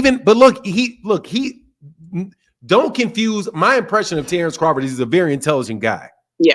And he also is probably somebody that is very obviously wants to know and is very actively involved in getting particular deals for himself. The problem is, from what I can see from the outside looking in, is that he's not interested in other people doing well from the deals that he does. And that's the fucking problem. Because it's a compromise. It's a partnership. Yeah. When you enter into an agreement with somebody, when you hire somebody, best case scenario of you hiring somebody is that employer gets everything that they want and then some. And then the employee gets the pay and the benefits and everything that they need. And everything that they need. Not just all the things on the paper, but also things like, hey, how do you feel about going to work every morning? Yeah. How do you feel when you're walking around? That's why that diversity training and all that stuff was around, because very intelligent and hardworking and super fucking talented, people like yourself didn't feel comfortable because oh man, my people are looking funny at my hair. People are looking funny at my skin. And that fucks with productivity. When you are not allowing your most effective people to rise to the top because of irrelevant fucking chatter in the air, that's because you spend 50% of your time trying to pretend to be somebody you're not and keep a face on, and then the other 50% you actually working. Pettiness and shit like that. All that comes into play. Yeah. So when I'm talking with like Terrence, I'm thinking, look, man, if you're going to be around somewhere for a long time, if you're going to be there for a long time and you want to be there a long time, there's going to be give and take, not all take.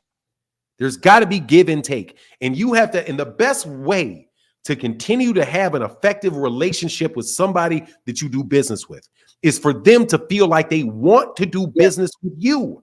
Exactly. I want to give business to him. And you want to be like, hey man, when I did that deal with him, it was smooth. And the next fight, I'm so happy and the next fight, and the next fight. And that's how you build a rapport. If you're a fucking headache, then be like, yeah, man, that guy can fight, but what a fucking headache. Yeah. I'm literally spending, like, think about how valuable Al Haymon's time is. I tell people that all the time. I said, listen, when you call me for help, my hourly rate is this. If you wasted my time, I'll send you a bill. Dude, like, you know, that's why I started getting mad at dude talking to me before. Because, dude, you're just hating on me. You're literally getting up here trying to get shine for yourself, wasting my fucking time with this fucking stupidity. And on your opinion, on your channel, which is based on your opinion. Even if he didn't like my opinion, I'm cool with you not liking my opinion. We can get and talk smiley about that. But when you just clearly are wasting my time and I'm not getting anything of value out of it. Yeah. Like talking to you, this has been a prolonged conversation because I get things out of it. I'm talking to you when you're 35 years old, rising in corporate America. I've been that route. I know what you're going through. I know what you're heading. It's so beautiful for me to hear. And you're talking about SWAT. It's a beautiful thing for me. I get something out of it. I feel because I see like a generation below me, but behind me, right in the same situation that I was in, and I see how much more well balanced you are than I was, and how I know the challenges that you go through. I can smell the office and see the cubicles. You know what I mean? Yeah, it's like that. But that's the thing is too, like, and the company that I work for, I love them to death. The owners are still very active in the company, and I would like to say the young people would call it, they're very woke, but they're very conscious of what's going on, right? And I knew that there was something that happened where there was some police violence against a young Black guy. And my CEO found out, you could tell he just found out, it was like 10:30 when it was on the news. At 11:17 at night, he emails the whole company. His hard-earned like feelings, like he just typed you could tell he didn't really spell check, he didn't anything. He was like, man, this is crazy. And I feel bad for the people who work for our company that have to deal with stuff like this and worry about things like this. And you can go protest peacefully if you like, and we will pay you if you need to go protest about this, right? And that was the most powerful and impactful thing that I had ever happened in my life, because my dad was in the Million Man March. I watched him on the little box TV, and I was like, that might be my daddy. That might be. Yeah, 95. I was there. Yeah. And so the thought process, my mom was pregnant at the time. The thought process was that he could have lost his job in 95 for protesting for just equality, right? Mm-hmm. Whereas I'm now being gifted with paid time off that doesn't have to come out of my bank to stand up for what I believe in. It was a huge impact for me, like knowing I'm in the right place. Got a lot of that stuff for you.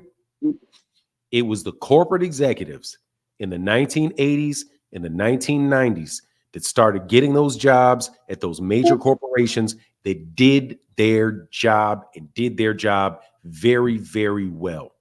They were like, I listened to the stories of my father when my father first started working with IBM and what it took for him to get a job with IBM at all, what IBM was like, what the ceilings were, and then to see people that came behind him, and then to see the people that came behind after that. And now we're like really moving into like entrepreneurialism and the real people who are competent in the business world.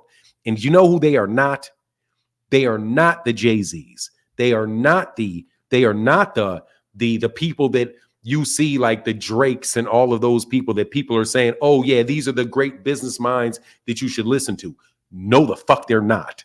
No, they're not. They have people employed by them that can explain these things to them and can do the jobs. That, without a doubt, they can. I'm not saying they're not unintelligent people, but the discipline of business, you're still going to find within people that have MBAs, people that have CPAs, people like yourself. What's the degree, the advanced degree certification? So I'm doing the SHRM certification, which is the Society of Human Resource Management. It's the Senior Certified Professional. So that's the exam I take in December. I graduate next fall with my bachelor's in management and organizational leadership. That's the business, because without people like you, and this is why I didn't take offense to what Terence Crawford saying. It's like, but I just know. Now you know what people don't know based off what they say. Yeah. I know what he doesn't know based off what he said. Mm-hmm. You need these professional advisors around you. You need them. And Al Haymon, I'm telling you, I never met Al Haymon. I will defend Al Haymon to the core on this. That man, through what you know about him without him ever having spoke a word, is highly, highly competent. Yeah. He is highly ethical. He's highly ethical and he's highly competent. You may not agree with every business decision he makes. You may not like how it goes, because there's room for wiggle in all of this stuff, you know? Mm-hmm. But a man that in the 1980s if Michael Jackson ain't complaining about making money with you, Drake ain't complaining about making money with you, Floyd Mayweather Jr. ain't complaining about making money with you, Manny Pacquiao ain't complaining about making money with you. Yeah. All these people are talking about how making money with you. When you got guys like, rest in peace, what's my man's name? The Black Godfather. What was his name, man? They put that movie out about the Black Godfather. I know what you're talking about. The businessman. I forget what his name is. I forget what his name is. But when he said, when people were looking to put on this big mega concert for Michael Jackson at the top, the only guy that I know that can pull this off is Al Haymon. You're talking about businessmen, Al Haymon being in the business of men like this. Yeah. John H. Johnson. John H. Johnson, who people forget when they talk about black businessmen, with the guy that started Jet and Ebony magazine. Oh. The greatest, one of the greatest 2 or 3 black entrepreneurs that has ever lived not ever lived, but in modern U.S. history. Definitely from the 1960s to today, very, very few people with what they've accomplished and what they've grown as a business in Black America touches John H. Johnson out of Chicago. Without a doubt. Just a hero, bro. Just somebody you should look up, like true people will know. A guy that is really about that business versus somebody that is that has a talent and is able to sell themselves and things closely associated with themselves versus having an organization, a large organization with multiple moving parts that all work together for a goal that they set weekly, that they set either daily, weekly, monthly, or quarterly, yearly, all of that stuff, man. Those are the guys that are like, to me, where I look up and I'm like, man, I just want to sit back. I'll sit back and listen to them talk. Even guys like the black dude that bought all the Fuddruckers and all of that stuff in the restaurant industry, man. These guys are dudes with MBAs or postgraduate business degrees from Howard, and those guys are the ones you can find somebody that is competent at that almost anywhere. I mean, they're not hard to find. Well, yeah, and the part of that MBA, that's a problem, man. Yeah, the part of that MBA draw, right? Because I was looking at executive, I think we talked about this before, executive MBA programs next, right? And what I was explaining to my husband, because he didn't, we had never talked about the difference between just an MBA and going to an executive MBA. I said, I have to go meet these people. It's a cohort. We have to be together on a Friday and a Saturday, and we have to be in school together. And that is how you build your net worth, by building your network. So your continuation. You're talking about your basically your connectivity to the industry itself. Yeah, so I'm going to have a strength, and that's going to be their weakness. And you're going to build this group of people that you graduate with, because the cohort is all of you together. Yeah. And now we're going to excel together. We're going to call each other when we need something. We're going to continue to build, and you're going to have that class of 2027 group of people. That is what that is that is the original social networking. Yeah. When you are not only connected within your company, but you're connected within your industry. Yeah. So if you get to the point where you can say you work for IBM, you also know all of the top executives at Dell, and then you may know and by knowing all the top executives in Dell, you know all the top executives over time. That is going to allow you to switch jobs, to be able to know what's going on in the industry, and to be able to have opportunities presented to you. Yep. And moving and doing it all. Absolutely, positively, man. Those are things that you need, just not only for your continued skill, but also for the political connections that are going to allow you to prosper and to grow, right? And that's some things that some people are stronger at than others. Some people don't want to be bothered with it. Some people are really truly introverts, and they just don't want to do that. But if you have the ability to do it, absolutely, man. Yeah, absolutely. I'm not humble on that one for none. I'm able to talk. I can talk. No, man, you should. Yeah. Somebody told me that one of the better people that with career advice, I never adhered to it because that's just like I said, it's not for me. Yeah. I know it's not for me. I understand it, but I know it's not for me. Mm-hmm. That's because of the way I snapped on that dude. I'll be sitting up there all day in corporate company, man. That shit would make me. It wasn't for me. You know what I mean? But I know for certain that as long as what you're doing is if you have a goal for yourself and you listen to other people that have been through it and they give you that advice and you're able to use it, it's like when you have a child. Like my son, unfortunately, learns best when he suffers. Yes. Man, I didn't want to have this grades. I'm on the basketball team. But then my grades are slacky. So now, man, I got to miss 3 weeks because my grades were too low. Mm-hmm. If you listen ahead of that and people are telling you these things to do, and you just value the opinion and you're willing to, like they say in the Bible or Proverbs, lean not unto your own understanding. You better go ahead. You know how I am. Yeah. lean not unto your own understanding. Mm-hmm. All your ways acknowledge him. Yeah. And wisdom can come from God through other people. It comes through other people. It comes through your own thoughts. It comes through your experience. And then some people are in your life for a reason and a season, right? And then we talk about that too. And they bring a dynamic to you that changes who you are and where you're going or your journey. And that is a lesson learned that you can utilize. I'm just hoping that Bud learns his lesson sooner than later, right? So that he doesn't lose all of his business opportunities because of his lack of network. Well, the thing is, I don't think I know this is just gross speculation on Bud. Okay. And this is speculation, people. This is just I'm serious. It's like this. Terence Crawford is a wealthy man because he has a lot of things that he does very, very well. Yes. He focuses very well on the main thing that earns him his living, which is staying in the gym and fighting.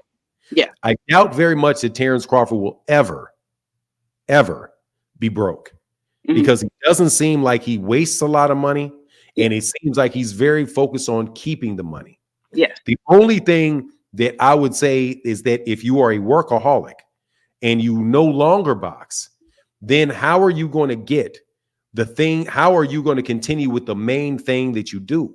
Yeah. So a transition plan into other businesses and things, I'm sure he has enough money and all that to do that. But once you get into that area where it's no longer about your individual talent, it's about your ability to manage and cooperate and work with other people. In transition, you may very well find yourself running up against a lot of walls and a lot of people where you kind of think everything because it worked when you were the talent that when you're no longer the talent and other people are the talent, that's going to allow you for those type of things to continue and progress. Whether you get into real estate or whether if you get a bad deal in real estate, you get a bad, say like you're building houses and you're doing all this stuff. If you get a bad reputation with contractors that work for you, with people that live in your buildings, if you get a bad reputation for that, dude, over time, somebody is going to be able to compete with you and take advantage of that, and it can affect you because Lennar Homes has a good example. I don't know if anybody knows this, but it's like everything included is their thing, right? So what you see in the model is like what you get in these homes, right? So when you walk into the model, it's not an upgrade for this, that, and the third. What you see is what you get, right? There's a couple of things you can change, but very few, and that's their kind of newer model, not the old school model that they had. And you'll have people who are like, oh, all of this in one package, but Lennar Homes also is one of the only builders that uses concrete on the second floor, cinder block on the second floor. I live in Florida, so that's a big thing for me, right? And so there's levels to why people want to be with that particular company. Everything's included. We live in Florida where hurricanes are a real thing. We want block on the top floor. We don't want wood on the top floor. And so that's why you stick with that brand, because there's so many different facets of that brand that are agreeable, transitionable, and, really work out. When you're with somebody else and like you're known to have peeling paint within 3 weeks and you're known to have these little things and you start to build that rapport, it's okay, but it's not quite right all the time, right? How do you transition that? Man. That's tough. I got a personal example of that. There's somebody that I know that was in IT and they sold an IT company. And during the time that they were in IT, they had a non-compete in IT. They got into real estate, bought homes, sold homes, did that, but got a reputation for inferior work in the properties that they had. And the inferior work was related. And the reason that there was inferior work is because they decided to make all the decisions themselves. Yeah. About what material to use, what they were going to do, pricing and all that. And they were so much micromanaging the development of the properties when that was not their expertise. Then when they sold the house and people had a lot of problems with the houses. Yeah. Well, it was in the same city that they did business with. Where they did IT business in. So when their non-compete was over and they went back to IT, the politicians in the area with which they built those houses were trying their best to block them from any business that they would get in the city because of the problems that they had caused the residents in something that was totally unrelated. Yeah. So you just have to, that's what I'm saying. It's not just the X's and O's to it. And that's the thing that I had with Bud. Cause like even Bud, like just, dude, I was a Bud fan. Yeah. And there's a lot of people that are Bud fans that looked at what went on in that negotiation.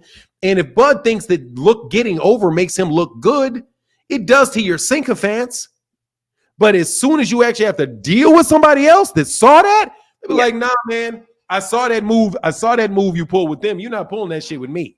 I'm going to tell you right now, here's the contract. This is my offer. Are you going to sign it or not? Yeah. If you're not going to sign this shit, and here's a legal, to the extent that I can do it, here's a legally enforced agreement that you cannot negotiate or share any of my information to go get yourself a better deal. Yeah. And waste all that time for all those fighters for that entire half of the year, also that he could prosper. To have Terence, that you can say what you want. I'm telling you, the saddest thing about that entire event for me is how it impacted others. When Errol Spence Jr. said this, dude, I'm telling you, I felt for him. I was like, man, I felt for him. Yeah. When he said, man, I had to pay all these extra $1 million to even get him in the ring. He's like, nah, they said, hey, you still got that $1 million bet? He's like, $1 million bet? Man, I had to pay this dude so much money, so much extra out of my pocket to get him in the ring. No, there ain't no more bet. He already won the bet. That to have somebody do all of that and to walk away from dealing business with you as if at the height of it, they felt like they were taken advantage of. Oh yeah. Contrast that to Gervonta Davis and Ryan Garcia. Mm-hmm. The only problem Ryan Garcia had was like, man, I had to take that weight. I had to take that, Yeah. I had to take that weight clause. But he talked about that money. He was like, man, he don't act like he regretted that shit at all. Nope. You talk Jermell Charlo don't seem like he regretted making that money. Nope. I've never heard anybody fight Canelo Alvarez, Floyd Mayweather Jr., and complain. Muhammad Ali, and walk away talking about feeling like they got taken advantage of. That is a terrible reputation to have as a business person. Period. Boxer, hey, you see all his weaknesses. You're supposed to take advantage of every hole and every weakness you see. Exactly. In a boxing ring. As a person that you're partnering with, you cannot manipulate and take advantage of a boxer yourself as a boxer, and then turn around and complain about managers and promoters doing the same thing. You can't be like all these promoters and all they ripping off all the boxers, but and you got a boxer you just fought pointing right at you saying you ripped me off. Mm-hmm. You took all this time for the fight. You jumped out of a negotiation, went somewhere else, fought somebody else for some money. And at the time, Errol said, if you would have just told me, then you could have done it. And I could have taken another fight myself.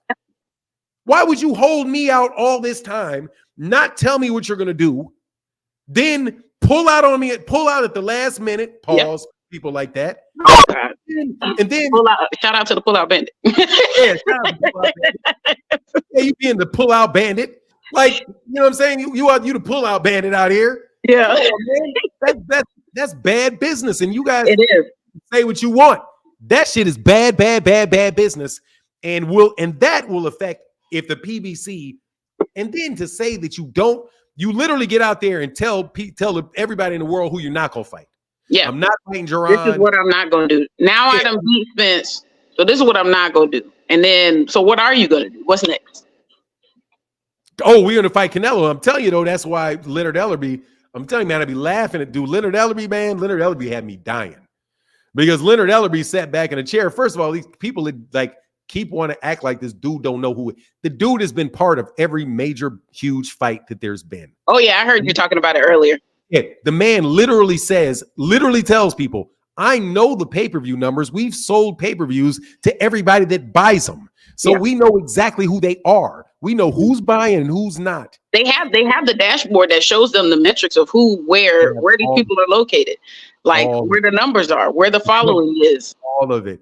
So then he says, when somebody asked him about when Terence said he wasn't going to fight these guys, man, the dude just looked at his look in his face like, man, you probably shouldn't be limited in you probably shouldn't be cutting off options. Yeah. Because some of these things that you think are options may not be options. Or they might not be options right now. So no, I'm telling you what he's thinking. Smite your face, right? Canelo ain't fighting you. Oh, yeah. Tim Tszyu ain't fighting you. Mm-mm. Okay? Jermell may or may not even fight you. So we deal with these people. These people listen to us. Errol's stubborn. But all those guys saw it at negotiation. Yeah. They all saw it. They all saw how Errol got strung out. And you guys, and it doesn't matter what the fans think. It was like a bad divorce. It was like, this was just like. And he tanked the pay-per-view. That shit could have, like you said earlier, that shit might have done twice as much if he would have took that fight in November.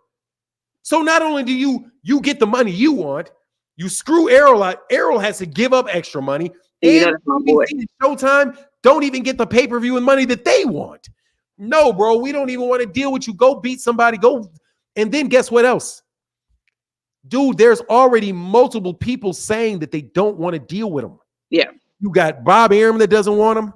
You got Eddie Hearn that doesn't want him. Yep. And you got Oscar De La Hoya that he literally just went at and talked bad about yesterday. The other main promoter that he can have a fight with. And so who can you fight with? And that's that burning bridges talk that, when you were explaining earlier in corporate America, when we go to work, everybody goes to work and they're saying, I need to be friends with the CEO. And you're saying, no, you need to be friends with the executive assistant because that's the one really helping so really strategic where you feel like, oh, I don't need to be nice to these people because I'm a boxer. I need to have a relationship with the boxers. But the boxers are reliant on their team. Let me tell you, I'm going to tell you from an inside source. I'm going to tell you from personal experience. And I'm going to tell you, I know why I know this to be true. If you have people that work for you and you want to do business with somebody, say, I want to do business with somebody, I have to sit down and tell the people that I'm working with that I want to do business with you. Yeah. If they do not want to do business with you, they will make doing business with you such a fucking headache that I will at a point in time say, nope. Okay, I can't do it. And then when business starts, there'll be so many problems. Mm-hmm. Either they all of a sudden they're sending you notes, and every time you send a note and you don't get back 5 minutes, hey, I called your guy. I called your guy like 32 seconds ago, and I haven't heard back from him in 32 seconds. Come on, will you please call this guy and tell him to return my call? I can't do what I said I want to do. I can't do what you tell me to do if he won't call me back. And I called him back. It's now been 38 seconds. You need buy-in. That's buy-in. Oh, okay, hold on. Okay, God. Hey, man, will you call her back, man? She's calling me. I'm sorry, I didn't even get the email. Well, this happened 7 minutes ago, but she wants you to call her back immediately. It's the buy-in that you need. Yeah, go ahead. I'm just using that as an example. Yeah, no, that's right. That's accurate. I deal with that all the time. You need buy-in, and you need buy-in from your team. Like I have employees that report to me. And so instead of me rolling things out to them from the top down, I have a whole meeting where I say, here's the problem. I came up with a solution, but I want to hear you guys' idea. And even if we end up settling on my solution, right, they feel more motivated because they had time to talk about it and weigh it out and see what works best. And they actually had a say in what was going to happen, even if we still went with my idea. Right. And so because of that buy-in, I don't have anybody calling me. I didn't get this. This way you wanted us to do it this way and it's not working. Now it's working magically because everybody had a seat at that table to make that choice. And it wasn't you making a choice for everyone else based on how you saw fit by yourself, and then making everybody work towards that goal that you came up with. So I'm gonna get off of here though, because I gotta work. I'm sorry. I'll talk all day about that stuff. Thank you, sister. All right, talk to you later. All right, bye, Coach Ari. Oh yeah, see, that's fun. Thank you. See, that's way more fun. That's way more fun for me. That's valuable to me. Thank you. So, Daryl McKinney, I'm so sorry, man. It's been a while. 30 Thursday. Thank you, brother. Thank you, Daryl. Frederick Meadows said, oh, my God. Yeah, that's what I felt like. Thank you, Frederick. Thank you for your support, bro. Thank you for your support, man. And Warren Stevens said, educated, articulate women of color are beautiful. Yeah, that's why you should never marry anyone but. That's why you should stick with them. I tell y'all, man. Stop hate Crawford. You want me to stop hate and then hate on Crawford? Thank you, Be Easy. Okay, I'll check that out. Thank you, brother. You can say what you want. People got the power. Let me tell you, Carnell Bell, those promoters are people. Those promoters are people, and people do have power. Absolutely. Including the promoters, including the managers. And people have skill sets. But okay, be a dummy. No worries. Go ahead and, don't listen and go on about your go ignore it. No problems. Ignore it. Hey, Tito in the building said $5 holler. Thank you, brother. Appreciate you, man. Thank you so much for your support. Nicole in the building said, thanks to Coach Ari. Absolutely. Yeah, I flipped on him. Man, I get tired of y'all, man. Calling me names, man. Stop calling me names.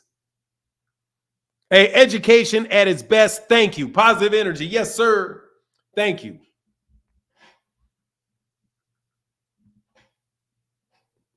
Look, no, educated people man, I love talking to T. Orlando Pearson. I love talking to T. Orlando Pearson. T. Orlando Pearson You can learn from T. Orlando Pearson. If you get a trainer on here, you'll learn from the trainer.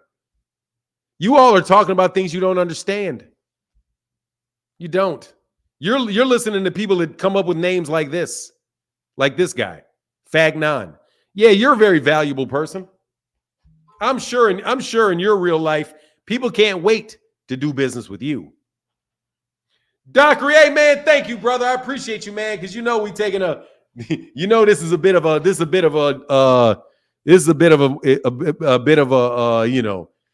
it's like, hey man, it's like I'm paying for that one. Man, I love that, man. I love that conversation. Love the way she articulated herself. Yeah. Coach Ari is a very well-educated and experienced professional. She carries herself as like a professional. She's more professional than I am. She's more professional than I am because she uses the proper terms. I believe fighters need to be at the table just like the corporate uppers be cheating us in the real world. We need to come together. People believe a lot of the same thing that others aren't. Superman. Do you think people that drink Coke are not on Coca-Cola's board of directors? And I didn't say that you don't need to be at the table. You do. You do. But if you think you being at the table is going to change anything, you're tripping.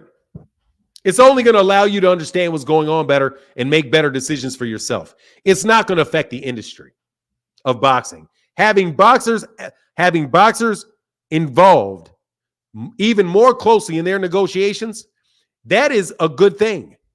But it is a good thing that should be taking place between you and your manager and your promoter. You have to do business with your team.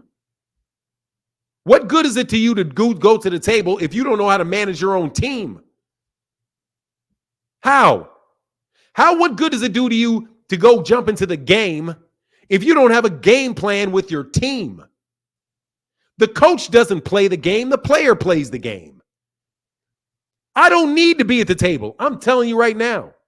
I don't need to be at the table. I don't need to.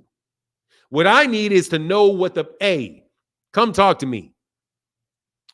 This is what I'd like. I need this for this fight. Go find out what they're offering. Oh, they're offering this and this. Okay, make sure you talk to me and let's talk through this problem as we go. To get around to a deal that you think that is acceptable to you.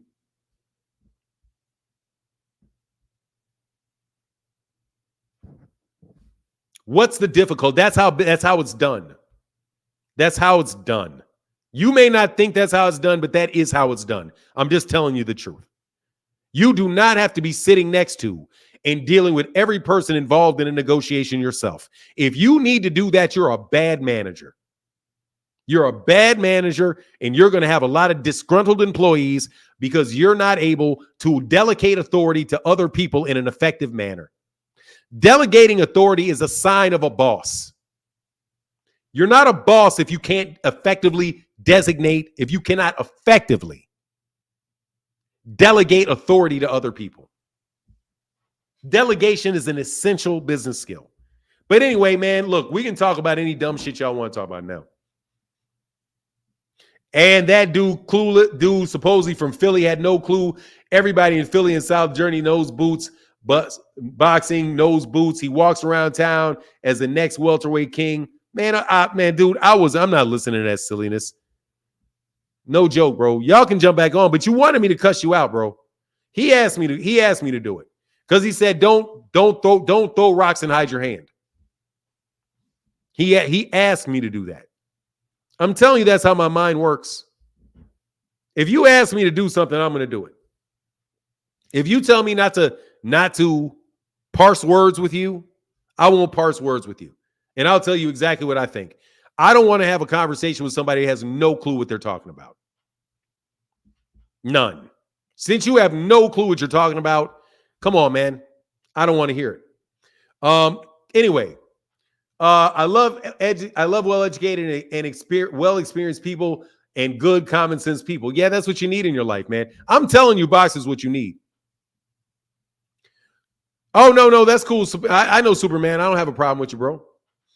I wasn't disagreeing with you. I was trying to offer an opinion. The supervisors on my job agree with us, but the heads are making the money, and we are out giving them peanuts. Yeah, but see, that's the thing. That's how it works. Business is not a good thing. I do not labor under the, watch this. Do not labor under the delusion that capitalism is a good thing. It's just what we have. It's not a good thing. It's very imbalanced. By nature, it's imbalanced. Now let's lift it above the conversation. Lift it above the conversation for a second. There is going to be unfairness in business. It's the nature of the beast. You're not going to get to homeostasis in business. It's not going to work. It's not meant to do that. It is meant that everybody is going to take more than they give. And it is a vicious competition between human beings. The bigger the business, the more human beings that are involved. It is always going to have an imbalance because that's the purpose of it, is imbalance. You're entering into a negotiation to get more out of it than you put in. And you're going to try to get more out of it wherever you can go to get it. So the question is, where are you willing to do it? And what decisions are intelligent to make? What's the long-term and the short-term goal? But anyway, man, like I said, this is a conversation that's a little lofty, bro. Capitalism is not a good thing. It is what we have. It is an effective thing, but the notion of good and bad do not exist within it. Profit exists. Profit exists. Period. Everything is separate to that. Because if you don't have that, you can't do anything. And if you guys are sitting here, well, we're going to all come together, kumbaya, and the boxers will all sit together with each other and we'll decide that the fights are going to go on. Really? Well, where are you going to air your fight? Where are you going to air your fight? You're going to get in the middle of a park and start fighting in the park? Is that what you're going to do? How are you going to pay the undercard? How are you going to pay the undercard? What stadium are you going to fight in? You got to negotiate with the stadium too. The venue. What venue are you going to fight in? How are you, all you boxers, what are you going to do to get together and do that? Okay? Like I said, it all sounds good. It all sounds good. But it's always sounded good. And you always get back to the same thing. Profit. Is the fight profitable? Does it work towards the goals of the organizations responsible for putting them on? And you can be deluded if you want, but you'll be wasting a lot of your time. I'm not saying that it can't get better for boxers, but you're not going to, being at the table when you don't know what the F you're doing is not going to help out, is not going to help out anything. The healthcare system in the United States is raggedy. You becoming your own doctor is more than likely not going to do well for you. But go ahead, man, keep on doing it. Because the business that I'm telling you on my channel is I'm going to tell you how I see it. Gerald Hood, how can I help you, brother? Okay, man. One, unblock me, brother. I watch you every morning. I didn't know. Hey, man, all you got to do to get unblocked is you just got to put your YouTube channel in the private chat, and I can do it now. Otherwise, I won't have the ability to. Otherwise, I watch you every morning. Okay, and me and you got into a big old fight on Bud. I am a Bud super fan. I'm your number one Bud fan, and you blocked me, unblocked me, so we can talk about Bud. All right, man. Look, we talk you right here. Okay, man. Bud deserves a seat at the table. He deserves a seat. He has a seat at the table. He has a seat at the table. He got one now, but what he said to Oscar wasn't wrong. What was wrong about what he said to Oscar? He's always had a seat at the table. Yes, he did. Talk to me. Oh, Yeah, you think I'm playing? I listen to you every morning. I listen to my Bible. Then I turn from now on. I appreciate you, Gerald Hood. He negotiated his contract with Bob Arum. The two contracts that he negotiated with Bob Arum. Yes, sir. Those two contracts, Bomac negotiated with Bob Arum. That is a seat at the table. As a result of what he negotiated at the table with Bob Arum made fights. He was at the table. Okay, but he's at the table now, and with his promoter hat on. He can't be at the table with his promoter hat on. Sure. I didn't say he can't be at the table. What does being at the table mean? Talk to me. Tell me. I'm listening to you. You tell me. You say you want him at the table. That means you should be able to tell me what that means. What does that mean, brother? Okay, that means that he should be able to negotiate his own contract. Okay, he can. Okay, man, let me say the same thing. He'll be food, but go ahead and negotiate your own contracts. Go ahead and do it. I guess you can also stick a knife in your chest, and I guess you can stick your knife in your chest and do your own surgery too. I wouldn't advise you to negotiate your own contract unless you are an expert on it. Unless you know how to write contracts, read contracts. He's not. You think he should just do it by himself and not have a lawyer with him? No, he should have a lawyer, but he's learning the process of being a promoter. There's going to 2 more fights. Why would you jump in there and negotiate yourself with somebody like Al Haymon if you're learning it? Why wouldn't you hire somebody? If I wanted to fight, let me ask you, what do I think? Hey, I just turned professional today. I'm a boxer. I just turned professional today. And I think that I want to fight Deontay Wilder in a boxing match. Or my friend said, hey, man, I got another really good friend. His name is Frankie Sanchez. And Frankie says, hey, look, Martin, look, Fanon, let me fight Deontay Wilder for you. I'm not going to get back with you. I learned how to throw some punches, though. I'm at work. I'm out.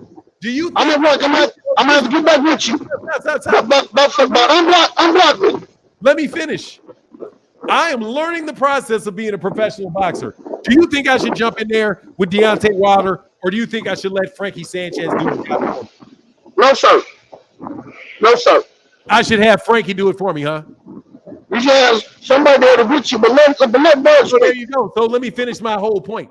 That right there tells you why you can sit at the table with a team of people that represent you to do the job for you, because they're better at the job than you are.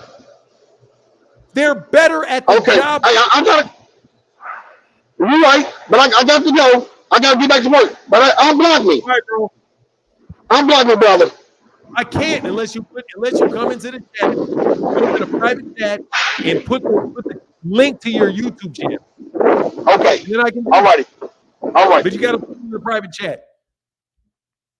All right. Real quick. 86 boxing knockout boxing 86. I see you, Brian Dockery. What's going on, knockout boxing? Hey man, how you doing, Fanon? Can you hear me good, bro? Man, I can hear you perfectly well. I'm flipping on idiots and having conversations with very intelligent people. What better life? I got you. So, man, I wanted to because to me it seemed very simple, this whole boxing and all these dudes trying to speak up and act like they want to fix the sport, and Terence Crawford and Oscar De La Hoya going back and forth. I feel like your platform is the perfect platform to say this. And so I want to say this here, man. It's a very simple solution to the problem that Bud Crawford and the fighters and these promoters and Oscar De La Hoya, they're not willing to give that up. Bud Crawford is talking about it needs to be like the other sports and we have the power and all that. Here's one thing that every other sport that's doing better than boxing, that they give up in order to have the power that they have, is they don't get to pick their schedule. They don't get to decide who they play against. They don't get to build themselves up. If you 18 years old and you enter into the NBA, guess what? You going against grown man. You playing against the best, no matter what. If you're Serena Williams and Venus Williams happens to make it to the finals, guess what?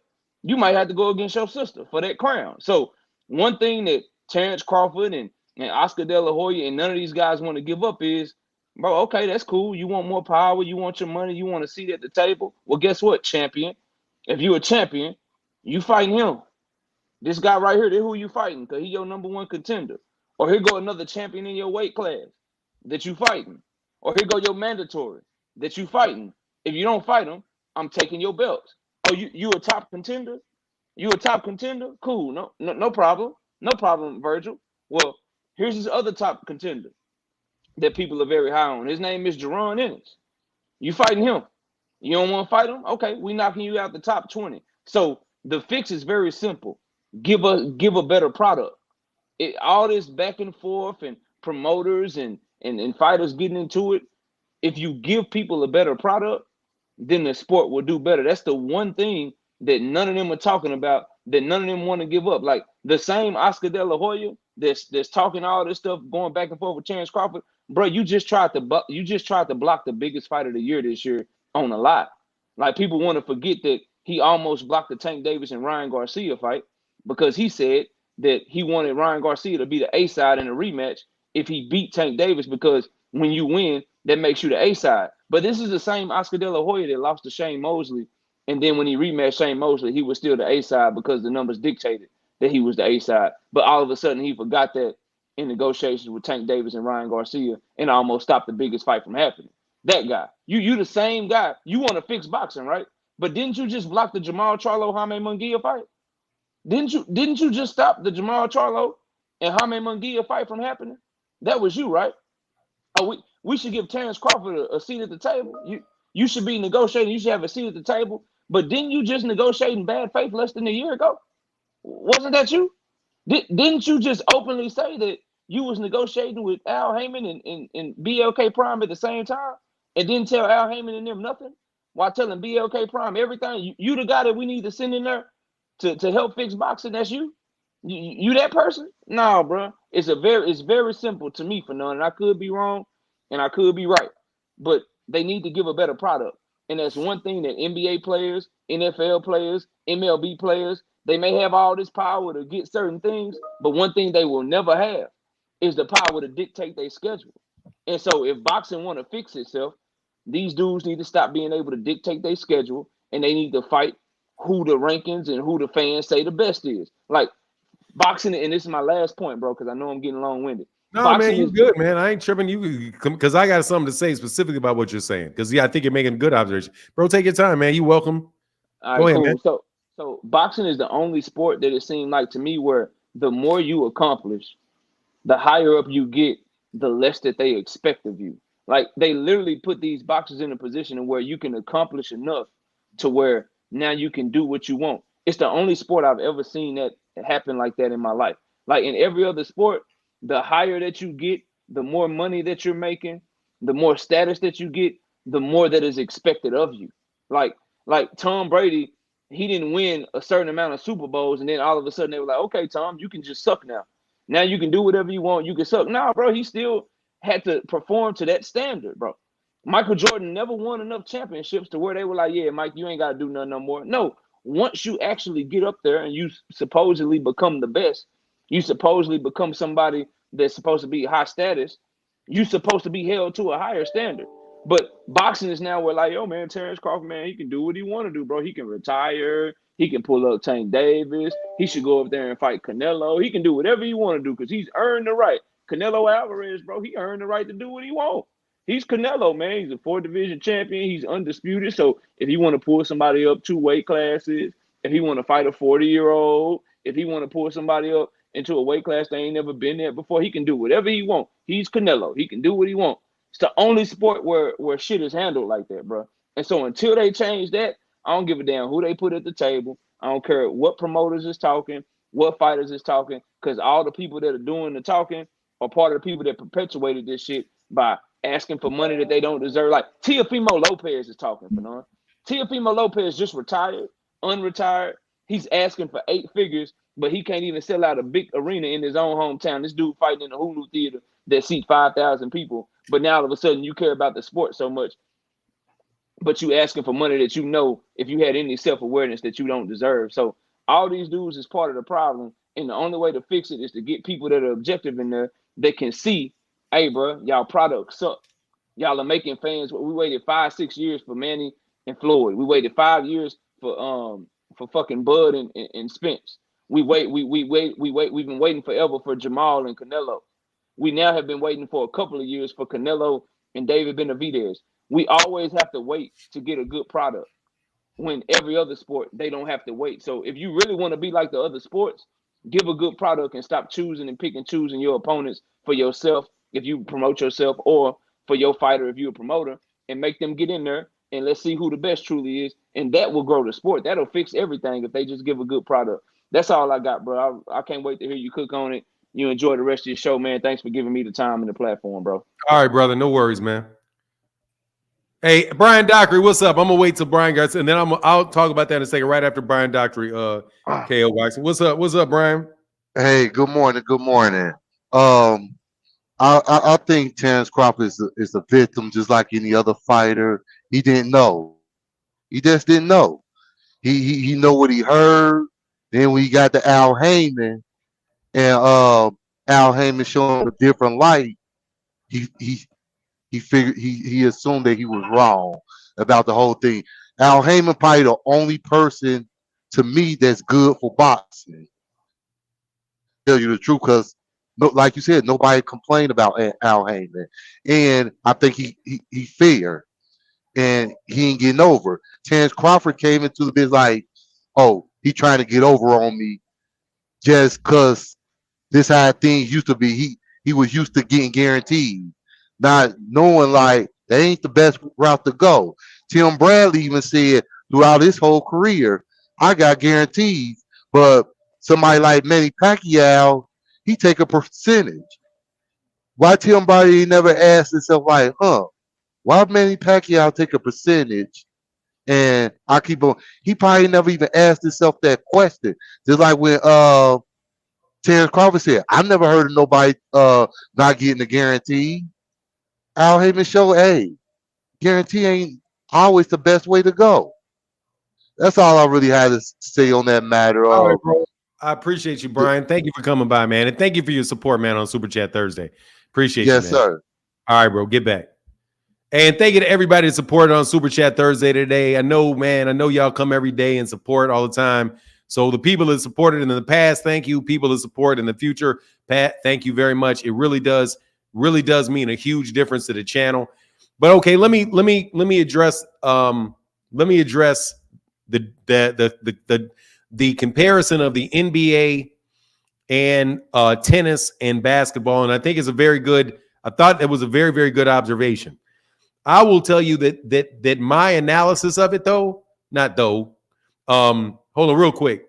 My guy, Aaron Mom said, Fanon, today's show is even more proof of your value, brother. Here's a little support for that work. Salute. Thank you, brother. I appreciate you, man. Look, if we're going to use the NBA and the NBA, the NFL as an example, then you know who I think the problem rests with? The problem rests with the boxers. Because in order to get into a situation like NBA players are, big name boxers are going to have to sacrifice a lot of money. Like the NBA does. Everybody in the NBA gets paid. Everybody's paid. There is nobody in the NBA that I know of. None of them are getting below what they call the veterans minimums, right? They're also not getting any more than the salary cap. They've got salary caps. They've got minimums. Salary caps and minimums. So you have a team, say you have a player like Michael Jordan on the Bulls. Michael Jordan, if you calculate Michael Jordan's value to the NBA, to the Bulls, that man they should have probably been paying that dude $100 million a year when he was playing. But in order for every boxer, every basketball player to benefit so that the teams can be good and that the teams can win, they had to spread out the money amongst all of the players. And not only that, they had to spread out all of the money throughout all of the teams. So we have Boston, and then you have Boston and you have LA, who are the big money makers. New York is a big market. Chicago's a big market. But then you had guys, and you had the Kansas City Kings. How is the Kansas City Kings going to be able to put out a good product when they're not getting the big endorsements? They're not getting they're not the big attraction. How can they get that? Well, revenue sharing between the teams. So you share revenue between players, you share revenue between teams. You have it, and everything that you have an issue with the mistreatment of a player, you have a United Players Union to represent you. Again, this is business. I find it mighty hypocritical for fighters that will say things like, and I'm not saying Terence Crawford said this, you who do not give a rat's ass what the people on the undercard are making, but they want to make sure that they get 80% of the pay-per-view revenue from the fight and do not care about the fighters on the undercard, which makes it what? That much harder to make an undercard. How about you at the top of the sport take a pay cut so that the other fighters can get fights?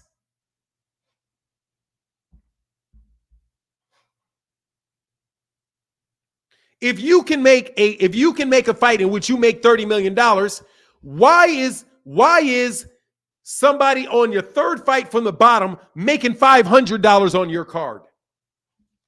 Why would the other fighters want to fight on your card?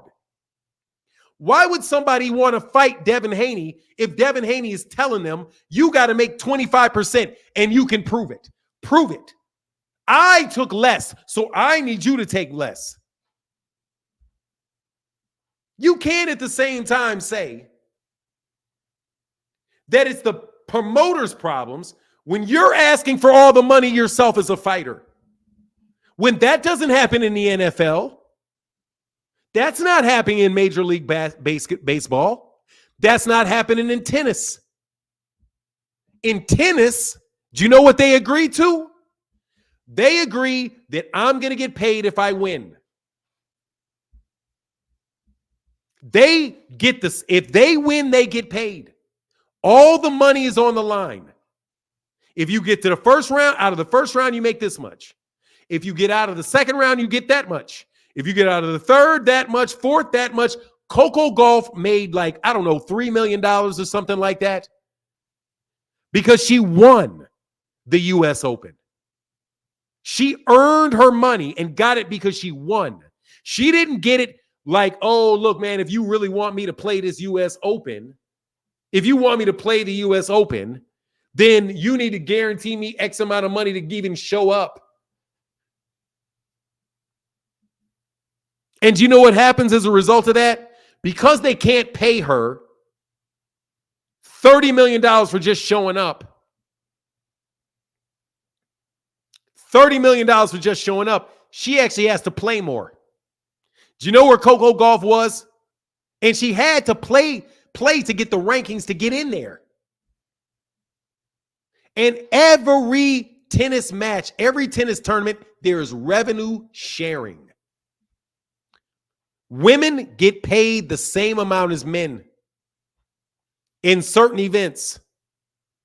If you win the women's title, it doesn't matter because the men, like Roger Federer, share their money with the women tennis players in the same tournament in order to have the tournament. Boxers are not willing to share their money with other boxers. Until you're willing to give up some of your money for other boxers, until you're willing to say, I'm not going to fight if you don't pay these guys right. What good is coming together going to do? What are you going to hold hands and kiss each other on the cheek? If fighters refuse to fight unless everybody is paid fairly throughout all of boxing, which would then what? Make you have to do a league setup so that they can afford to generate the money and the money can be generated for the sport as a whole, then yes, you can do it. right? Are you willing to do that?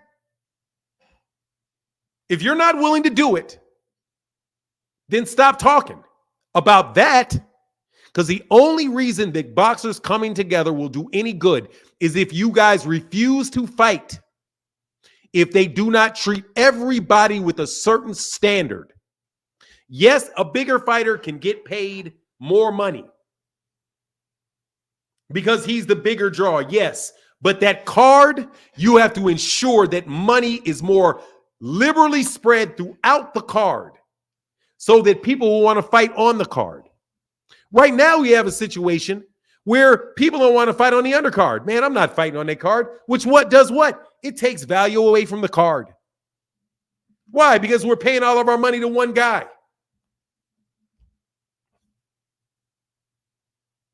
Lives are on the line. No, it's not different. It's business.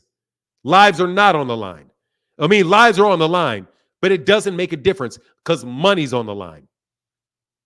If you want the money, you got to make the money work. If you have more fighters that can get paid when they turn pro, more money when they turn pro, and can have a more consistent and predictable standard of living. Because guess what?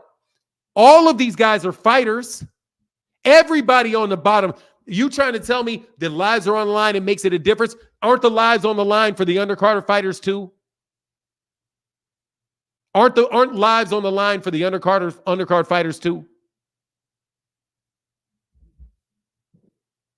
It's business. I'm telling you, it's business. Where do unions work? You're talking about a union.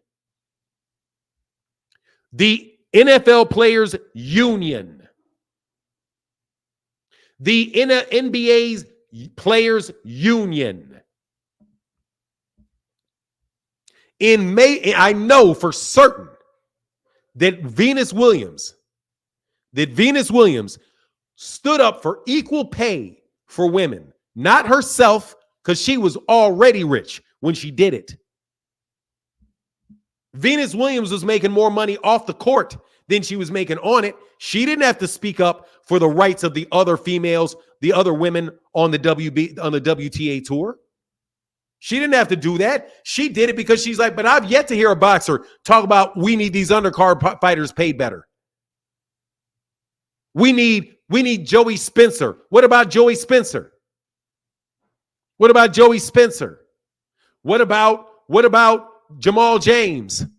What about David Avenetian? You don't even care about busted gloves. Y'all don't even care if we sit there, listen how ridiculous this is. You guys are so full of shit that when people talk about fighters' safety, busted gloves, knuckles thrown through gloves, you guys act like everybody's a liar and making excuses. When somebody says, look, man, this guy doesn't belong in this weight class. Oh, that's just excuses. If he die, he die. There's no health care insurance for these fighters. There's no health care insurance for these fighters. Not in the amateurs, not in the pros.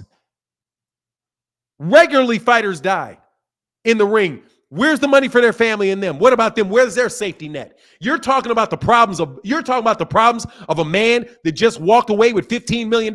If you cannot manage that $15 million that you've earned in your career, that's on you. But I would suggest that what you do is you find a good attorney that you can afford.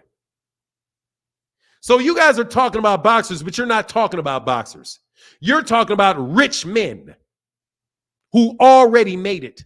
You're not talking about those fighters on the undercard. You're not talking about Erislandy Lara. You're not talking about your Danis Ugas. You're not talking about those guys. When you say, oh, what you need is boxing to get you more money. Once you're willing to give up your money, then I'll believe it. Okay? Once you're willing to support a minimum wage for boxers or a maximum and revenue sharing for fight cards. When you're willing to give up some of your freedom for the things that you want, then I'll believe it. Until that, you're just trying to find a way to grandstand. Okay? You're finding a way to grandstand. If you are not willing to lay yourself on the line and point the fingers at other people, you're just talking. Now, somebody debate me about that. Somebody debate me about that. That's not how unions work. Because that's how unions work. You have to say, if I get to this point, this guy's going to make this amount of money. No, you don't. You know what you guys do? You skip out and refuse to fight the guy. You refuse to let your own brothers that you say you want to unify, you want to unite with your brothers, you refuse to even let them eat off your plate. Don't you? Don't you? I know somebody that did, though. I know Gervonta Davis did. I know Gervonta Davis let some money go so that some undercard fighters can make some more money. Are you guys willing to do that? I don't even think healthcare is the main factor as much as the money. Because if you got the money, you got the healthcare. You got the money, you got the healthcare. How are you going to do that in a decentralized environment where there's no network deal? Where there's no network deal. Now, seriously, man, I need for somebody to debate me. I will debate my equal. Everybody else I will teach, Mr. Saunders. I am not hating on Terence Crawford. I am talking square business to you. Square business to you. You can't ask for something if you ain't willing to give something up. Can you? Isn't LeBron James giving something up? Didn't Michael Jordan give up something for Randy Brown?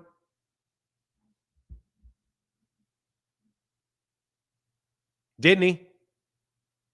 Isn't LeBron James giving up something to the 15th man on the New Orleans Pelicans, with the New Orleans Pelicans?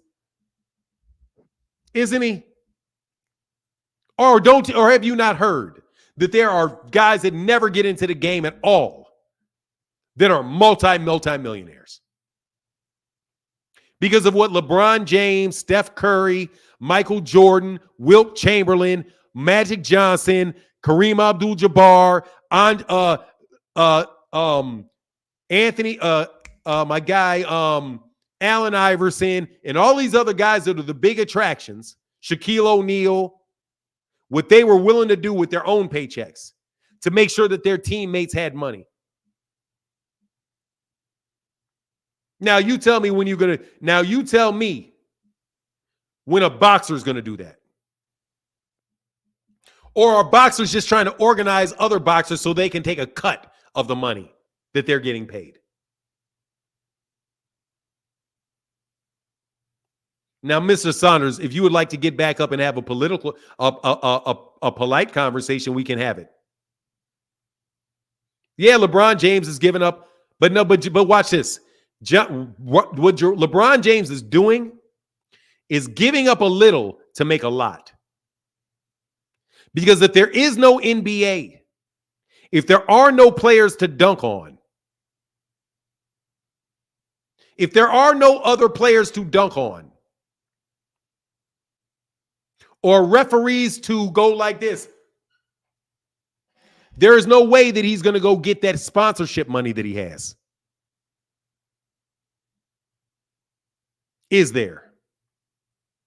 Is there? No, there's not. Without the NFL, without the NBA, he's just another tall dude playing at the park. He gives up the money for his own good. For his own good. Until boxers are willing to do that, you're just talking. What you're saying is I need a seat at the table so that I can negotiate more money for myself. How does that help boxing? That doesn't help boxing. That's just more of the same. That's just more of the same. What are you going to do for the undercard fighters? Are you going to break them off some money? You see what happened with Flo. You see what Arrow did. When Arrow managed a fighter. Do you know what that means Arrow did? Kirk Douglas said, excellent, phenomenal, preach. Yes, sir.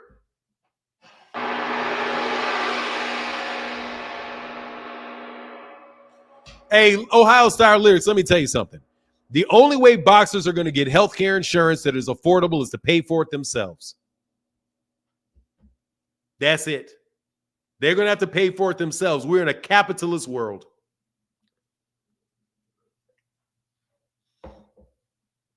If you want to unionize boxing, you need to quit. You boxers need to do this. Every single one of y'all at Top Rank,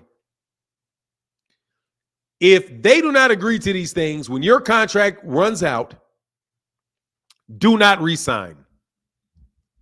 Do not refuse to fight on Top Rank cards.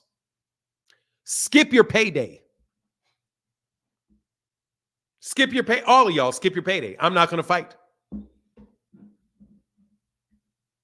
But what's going to happen? They're going to go find some Yugoslavians to fight, and then they have to do the same thing.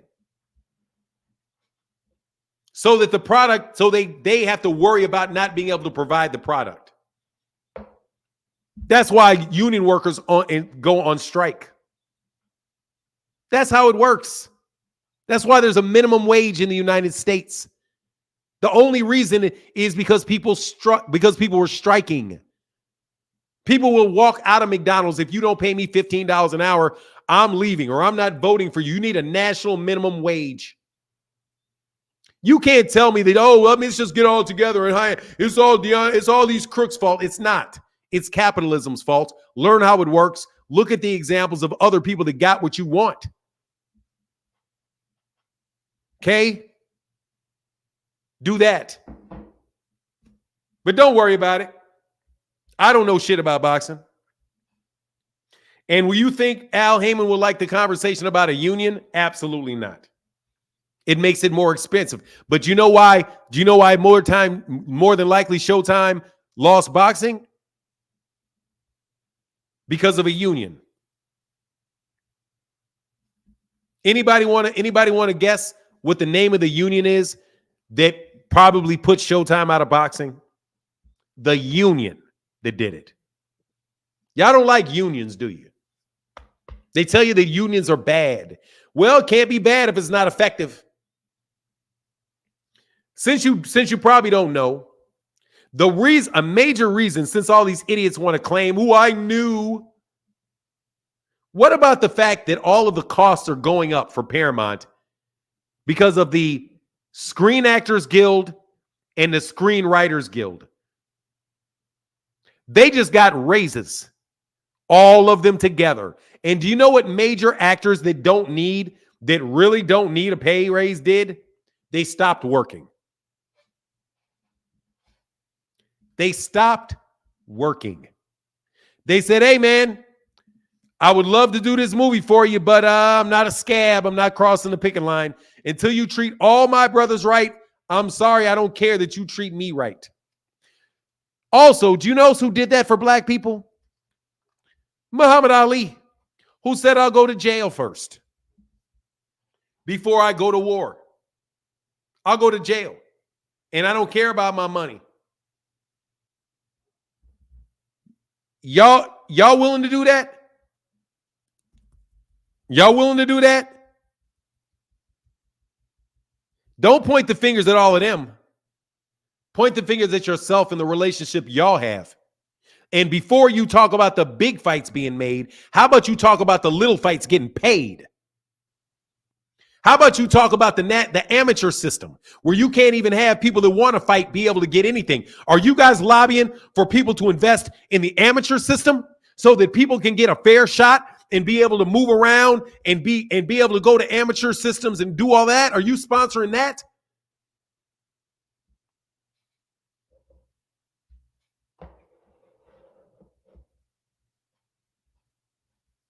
Huh?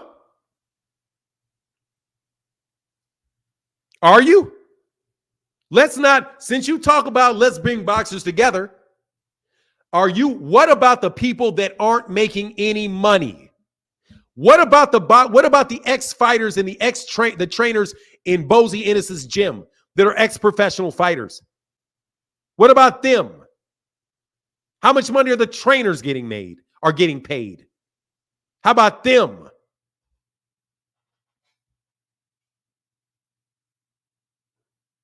Or is it just about you and you getting even more money than you're already making? Because if you don't give me $6 million guaranteed, I'm not going to fight. I don't care. Did you guys care when not agreeing to the Errol Spence Jr. fight back in July strung out all those other fighters from even being able to fight the second half of last year? Did you care about that? Where was the Boxers Union for that? When all those fighters didn't even get a fight. Man, y'all better kick rocks with all that BS. And you know I'm right. So anybody else want to click the link?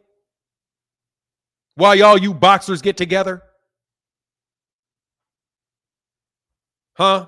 You guys are taking mismatches. Blatant mismatches. And jumping in there with gloves that are defective. And then when your gloves are defective and they say, keep fighting, what do? You hit your brother right upside the head with them defective ass gloves. Don't you? Don't you? When Deontay Wilder has enough courage to point out the fact that he thinks Tyson Fury cheated and has damn good evidence for him doing it, did you all support Deontay Wilder? No, you did not.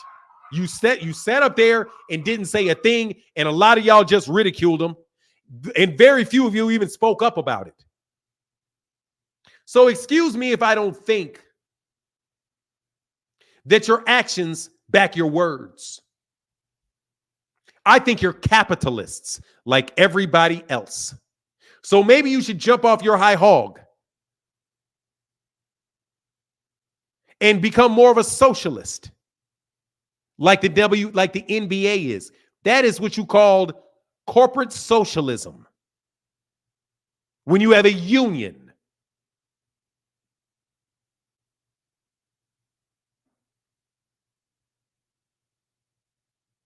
What went wrong with the Negro basic baseball league? Nothing.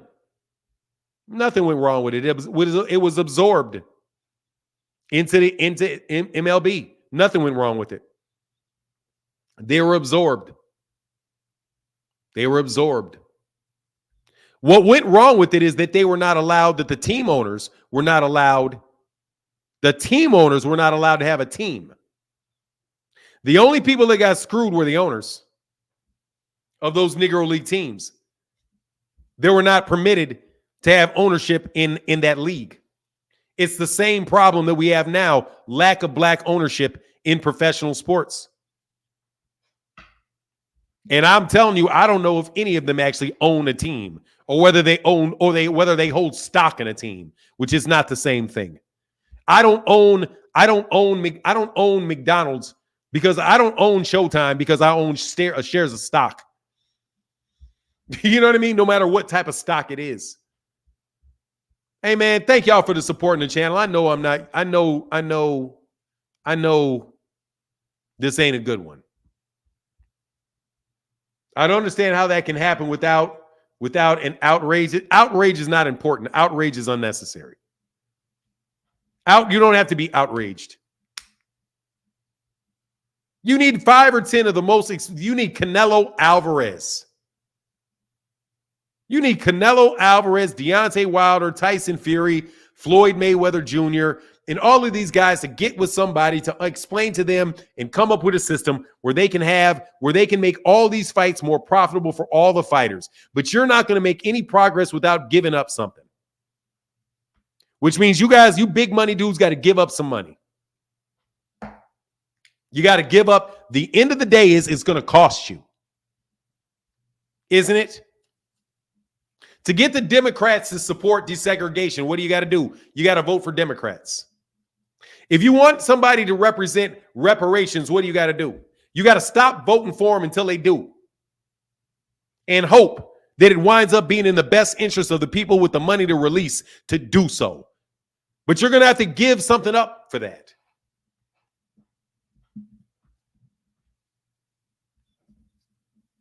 What are you willing to give up, boxers? What are you going to give up? I need to know. What are you going to give up? You know you're not going to become a professional boxer without giving something up. You have to give up your time with your family. You've got to give up the parties and the drinking and the smoking. You have to risk your health. You have to give up your health. You have to sacrifice all those things. But you think that you're going to be able to make the world better without you sacrificing something? Nah, bro, because there's a finite number of resources on this planet. And you got to give some to get some. But I don't believe you. I personally believe you guys just want to get wealthier for yourselves. That I'm being flat out with you. I don't believe it. I don't believe it. I think you want to point fingers and gloat. That's what I think. Only person that I know that put their money where their mouth is Floyd Mayweather Jr. He put his money where his mouth is. He put his money where his mouth is. Because he put himself with the PBC and he went to go work with Oscar De La Hoya. And what did he do? What is PBC's motto? Fighters first. So now you got a bunch of fighters fighting on the PBC that would never have gotten shots on other networks. Like Rigondeaux, after he got dumped. Nobody was crying for Guillermo Rigondeaux. Nobody was crying for Guillermo Rigondeaux when he got blackballed. Y'all still don't know the name of Murderer's Row. I still don't know all the names of the black fighters on Murderer's Row.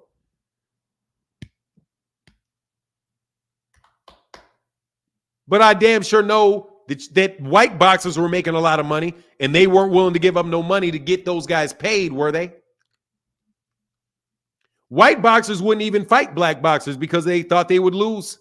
And they didn't want to lose. They didn't want to give those black fighters an opportunity to make money. Were they? Didn't fighters that fought, some of those guys take 80% of their purse for the rest, or 10% of their purse for the rest of their lives? That's boxers doing that to boxers. Right? Right? Terence Crawford won't fight Jaron Ennis. How is that good for any boxer but himself?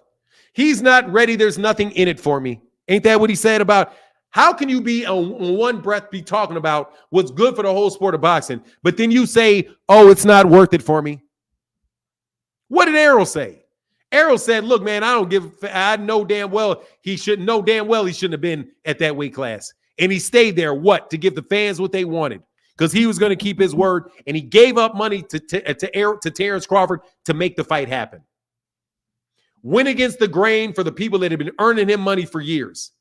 And what did you boxing fans do for him? You ridicule him. You ridicule him.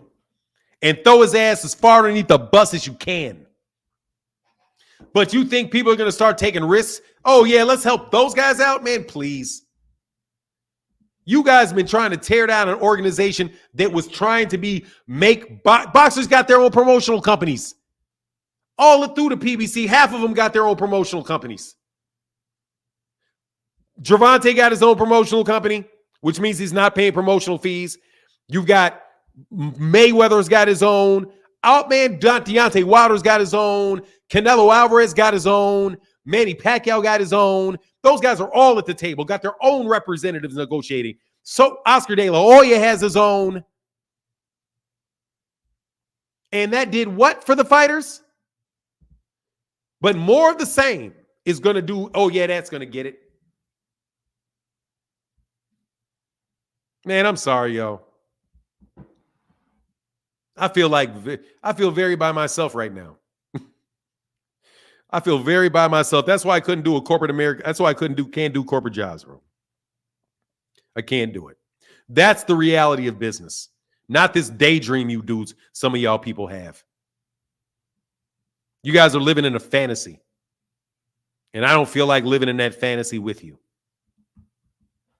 You better go hire yourself a very good manager that knows how to navigate this very lopsided and imbalanced system. And it's going to be in that balance in favor of the promoters and the managers because they're the ones putting up the money.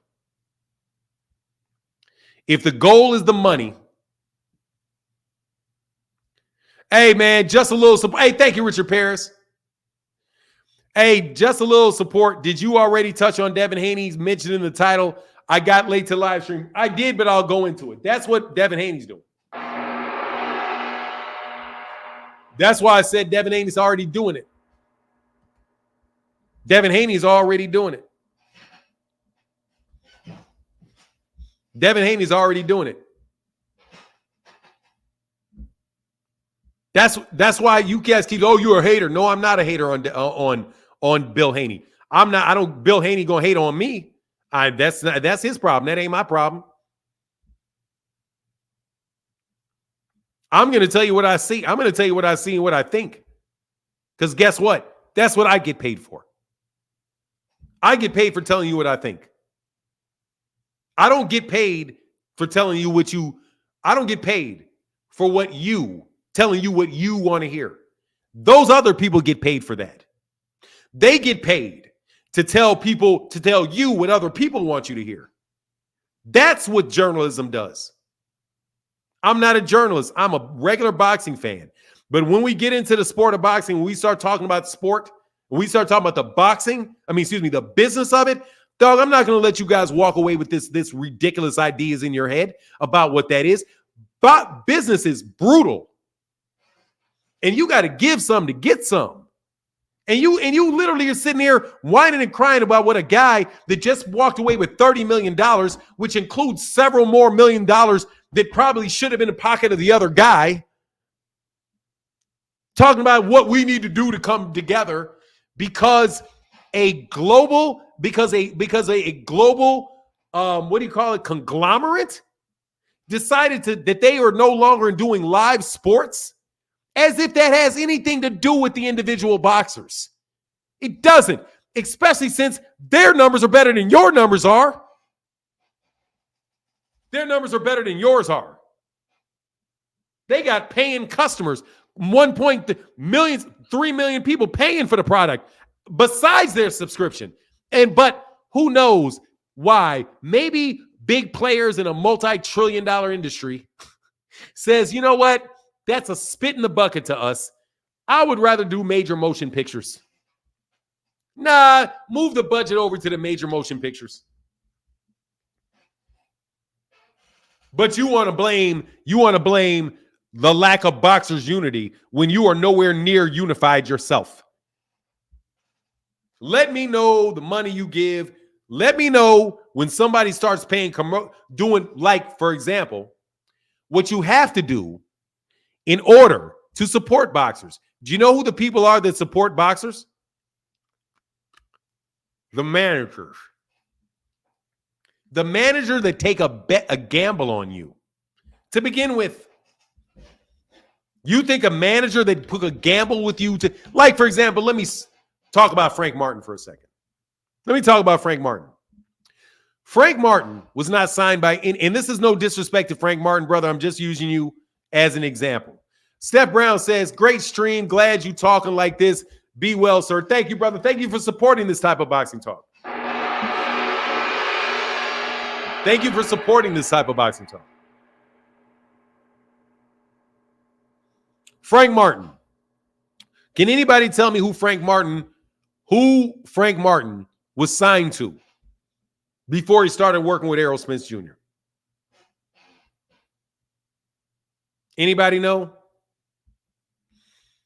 I do believe it was nobody. I do believe it was nobody.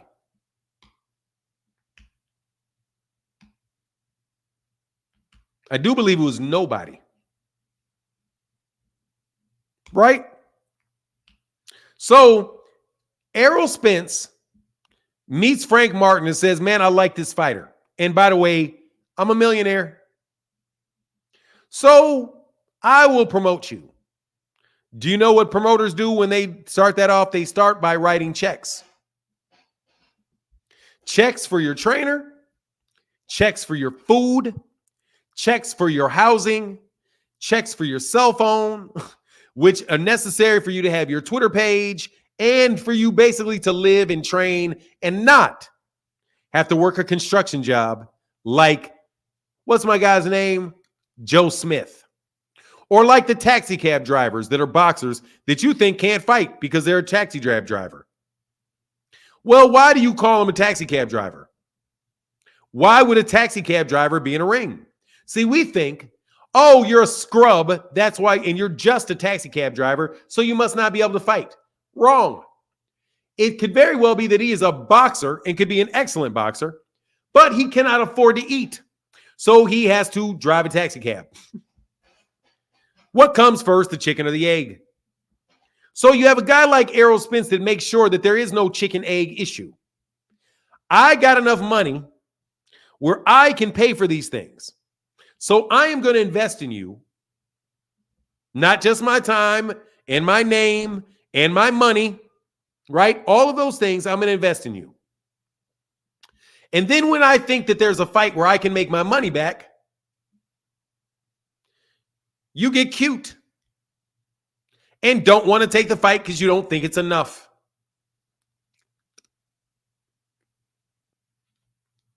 Do you know what Errol Spence Jr., if he has a brain in his head, will do the next time with the next person he does this for? Is he will lock his ass down in a contract so tight that you will have to do exactly what I say do, when I say do it. And it's going to be up to me whether or not I give you more than I think that you should have. Because this is not going to be a scenario where you have a choice. You're going to fight the opponents, 5 opponents of my choosing for no less than this. If it is a championship fight, I will pay you this amount of money for a championship fight. $400,000 for a championship fight.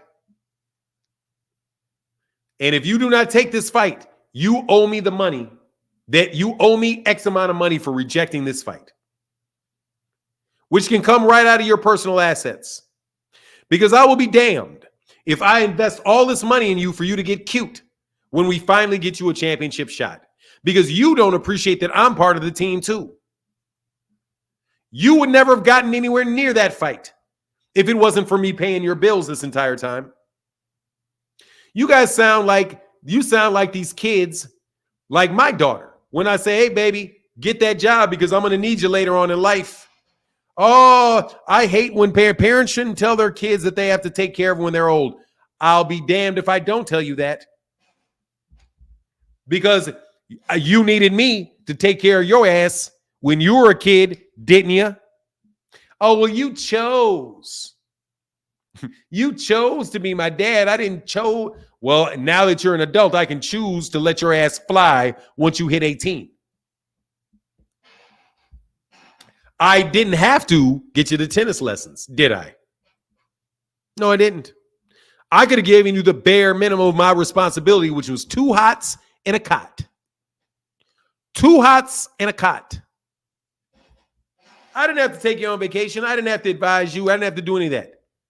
I could have left your mama and paid you child support. Couldn't I? So, provided you were able to do so, you owe your parents support.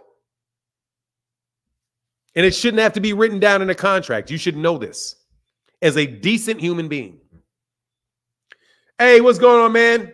Oh, Rick says, hey, anyway. So yeah, man, that's my take on the whole thing, bro. Oh, Kevin Gibbons said, you're not alone. Some of these people are not educated on the business acumen of boxing. Too many armchair quarterbacks.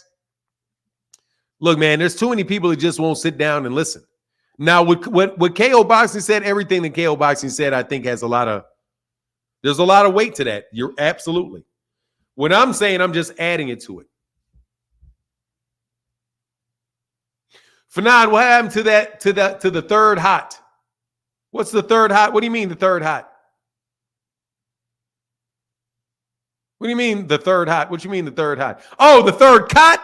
Man, I owe you 2 hots. I owe you, there are 2 cots in a hot. That's it. I don't owe you no third. I don't owe you none of that. I ain't got to owe nice to you. I don't owe, I can verbally abuse you. I can do all of that. Okay? Yeah, man. Hey, yeah, please support the channel if you can. That would be greatly appreciated because the channel is expensive. Time is expensive, man. But I do so much appreciate you guys, and you have been doing so for a while, and I appreciate you because I know everybody's here every day. You know what I mean? Hey, Fahim, breakfast is cornflakes. No, let me tell you what I can slap on your plate. I can slap some fucking gruel on your plate. I can slap some gruel on your plate. Just some water, just some cold water and soaked oatmeal. Push right there on the plate. I don't even have to give you a fork. I ain't even got to give you a fork. Dude, look, Devin Haney, let me tell you, Devin Haney already solved the problem. Devin Haney has somebody that supports him. He has a great management system. Somebody that knows the business, that is totally dedicated to his success, and he trusts him. He trusts him in the ring. He trusts him outside the ring. And as a result, he has been able to bounce around between every major promotional company and be successful in the ring and be successful out of the ring. Because he's got somebody that is highly competent that he's dealing with. He has somebody, he said, he's got to say, this nigga said gruel. I'm telling you, man, I tell, man, look, I don't know you. Hey, man, I need some Popeyes. Man, you better pop your ass in a pantry. Get soaked. Man, I can give you cooked rice and mustard. Okay? I can give you some cooked rice and some boiled rice. I ain't even gonna let it. Half boiled rice and some mustard. Okay, it's healthy for you. You know what I mean? Man, please, y'all some wild people. Y'all some wild people. But I would lie. I'd be lying if I didn't say this was fun. You know what I mean? He said rice and mustard, dog. I'm trying to tell you. Boil some seasonless chicken, throw it in the middle of a pot of some rice and some mustard, and you're good. Okay? I might throw, hey, you need your nutrients. Go open that can of spinach. I'll mix that spinach in that mug, slop it on a plate, and let you eat it with your hands. Since you think what I owe, since I got to give you what I owe you. Man, please, man. I'm so grateful. I'm telling you, man, I'm great. Dude, my father, I've had some rough times with my father, man. Dude, if I told you how rough some of the times I've had with my father was, man, I had some rough times with my father. I love my father to death, but I had some rough times with him. Really, really rough times with him. At the same time, man, I am so thankful for that man. I'm so thankful for the hard times. I'm so thankful for the good times. I'm so thankful for the laughs. I'm thankful for the punishment. I'm thankful for the rewards. Thankful for the whole thing, man, because, dog, there ain't no way in the world you need them. You need it all, man. You know what I'm saying? I only eat with my hands when I'm eating sweets. Hey, I'm just telling you. Hey, Fanon, every boxer had to start at the bottom and on upwards. Bud was fight in the field in Denver when he started and wasn't making shit either. Okay, yeah, so what? So what? All you're telling me is that's justified what everybody's doing. Just because it happened to him doesn't mean you can't. So everybody should fight like that? Man, David Williams is so fucking huge, bro. David Williams said, Fanon, stop apologizing for educating people like me that has no idea how the corporate world functions, and for people out here that refuse to pay attention when a person that knows more than you ever will, you'll always be stuck. You'll always be stuck with yourself. You're right.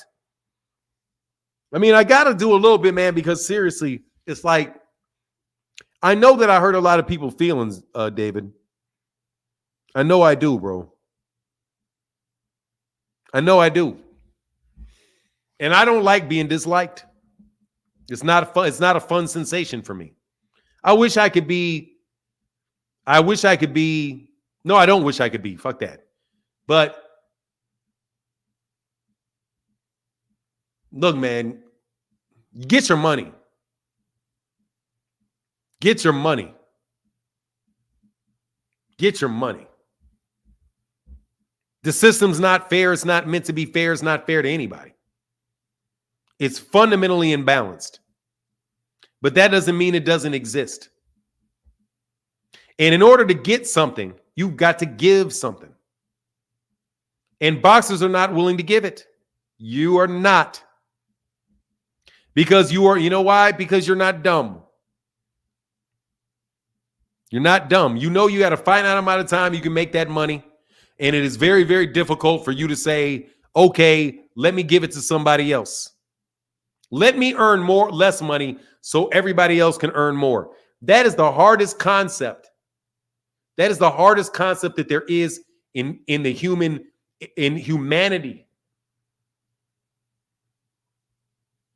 That's why people are fat. Because look, man, I want to eat more food than I'm willing to work and burn off. Well, that's why we're fat. That's why I got insulin resistance. Because my body's like, I don't need anymore. I don't need anymore. I don't need anymore. But I keep putting more and more and more in my system because I want to be satisfied because I see it. I want it. Not thinking of myself, all of the different units of my body and being able to make the judgment about whether or not I'm hurting my body or not. You have systems. You literally have the United States doing, and these, I'm telling you, man, I've lost so much weight so easily by completely rejecting what the dietary suggestions are from the U.S. Food and Drug Administration or the U.S. USDA, whatever it is. Because, dude, they have corporate bodies advising you to eat all of these different foods. Fats are bad, but this sugar, which is, by the way, sugar, which, by the way, is much more easy to produce for us and financially prosperous for us. Eat more of this very, very FDA. Thank you, brother. Eat much more of this. What do you call it? Addictive, poisonous material. Matter of fact, take scoops of it and dump it on your food, which already got a bunch of it in it, but you'll like how it tastes. And you're not willing to make the sacrifice for yourself to get better health. And everybody knows it's the sacrifice. And whether or not you're going to sacrifice one thing for another. Nothing from nothing leaves nothing. That's just a fact in the world. So for the big name boxers, first of all, if you don't think you need a manager, you're just dumb. That's bad. Okay? It's a bad thought. That's a bad decision. Don't do it. And I mean it. Do not manage yourself. It's not going to work. It's not going to work. And even if it does work, it's not optimal. It's definitely not optimal. In business, you need to learn to delegate authority. You have to. You have to partner and delegate authority. You have to. You have to. Do you know in industries, there's industry that really do work with each other. They both compete and they work with each other. The telecommunications industry, they have separate interests and they have united interests. And they will most definitely get the healthcare industry. They will most definitely all band together in things that work for each other. So Deep said, he who represents oneself is as a fool for a client. Yes, he does. They do. Yes, they do. You boxers don't think that. Don't think that. And trust people to be the experts of what they're the experts at. Trust people to be experts at what they're experts at. I would not ask somebody to be an accountant, my accountant, because they're rich. Does that now see that may be difficult for somebody to understand? I would not take tax advice from somebody just because they're rich. I wouldn't take legal advice with somebody just because they're a successful businessman. I will take legal advice from somebody that is a legal expert. I would take managerial advice from somebody that is an experienced manager. You have to trust people to be experts in what they're in. If you want your son, you can't teach somebody to speak Spanish if you're not Spanish, if you can't speak Spanish. And quite honestly, you can't even speak Spanish. You can't teach somebody Spanish if you don't speak English. Because how in the world are you going to do it? You don't know the original language unless it's just you keep talking around them and eventually they absorb it. You get my point. So I only take advice from my lawyer. Now, I wouldn't say just your lawyer. I would take advice from a lot of different people. A lot of different people, man. A lot of different people. Because everybody knows something. There's no truth. Like I tell that to truck drivers. Like the guy, I don't know what that dude did that I flipped out on.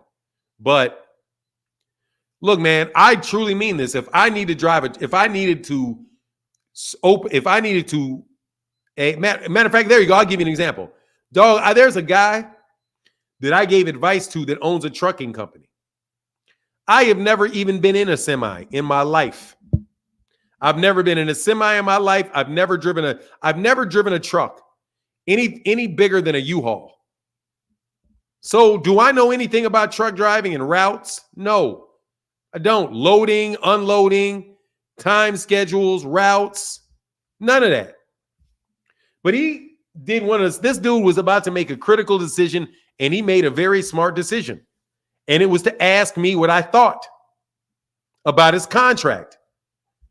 And I read his contract and I said they're basically taking ownership of your company for nothing. That's what they're doing. What do you mean? I was like, what do you mean? I was like, no, yeah, they're taking total control of your company for nothing. For nothing. They're not paying you anything. The customer's paying you something. And they have access to all your drivers and all of your trucks, which you have to keep in their facility where they're going to do the repairs when they think the repairs are necessary. And they're only going to compensate you if they're compensated by the ultimate customer who are writing the check to them. You have no control over your trucks. You have no control over your drivers. You have no control over your schedules. And you're stuck in this for 4 years and not able to do any work for anybody else.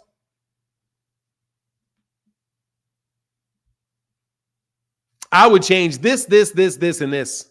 And I would also have you then go take it to a lawyer to make sure, go take it to another lawyer and make sure that you tighten up all your language and let them know that this is what you're looking for, this is what you're looking for, and this is what you're looking for. I see him maybe like once a year. And every time I see him, he's like, man, I was going to sign that thing. Thank you so much. It would have been a big nightmare. I would have lost so much money because of what happened to this guy and this guy and this guy. So you don't think managers are important? Go ahead. Okay.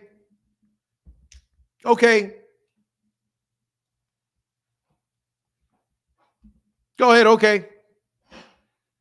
You really want to get it well? Go to an HBCU. Go to an HBCU. HBCU. And get somebody at the top of your class that came out of their top of their class over there. You know why? Because nobody values them like they value the most Rudy Poot dude out of Harvard. Is going to, I went to Harvard and I work for this big law firm. They're going to cost you more money and they may not be any better at the job. No joke. Al Haymon, I'm guaranteed that's how Al Haymon got over. Al Haymon, well, I know he went to Harvard, right?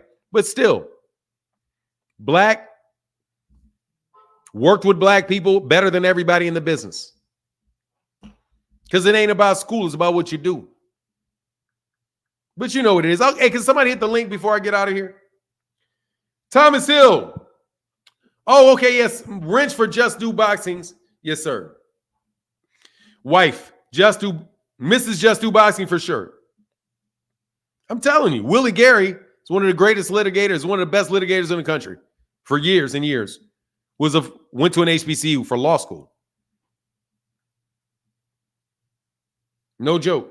Kamala Harris is a vice president. That chick is smart as shit, by the way. Kamala Harris, the one that people kind of call it all of this and that, man, she came out of Howard. And the talent that they got, that black women have and black men have, is so monstrously underestimated. It's so monstrously underestimated by us. And I don't even, that's another thing. How are you not going to trust Bob? How am I going to take your advice when you don't trust Al Haymon?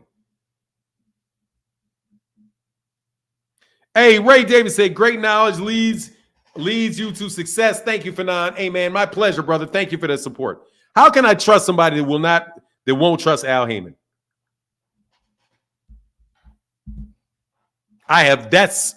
That to me is mind-boggling.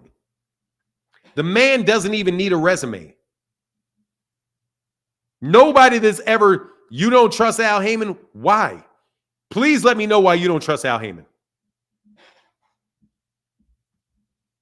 Click the link and let me know.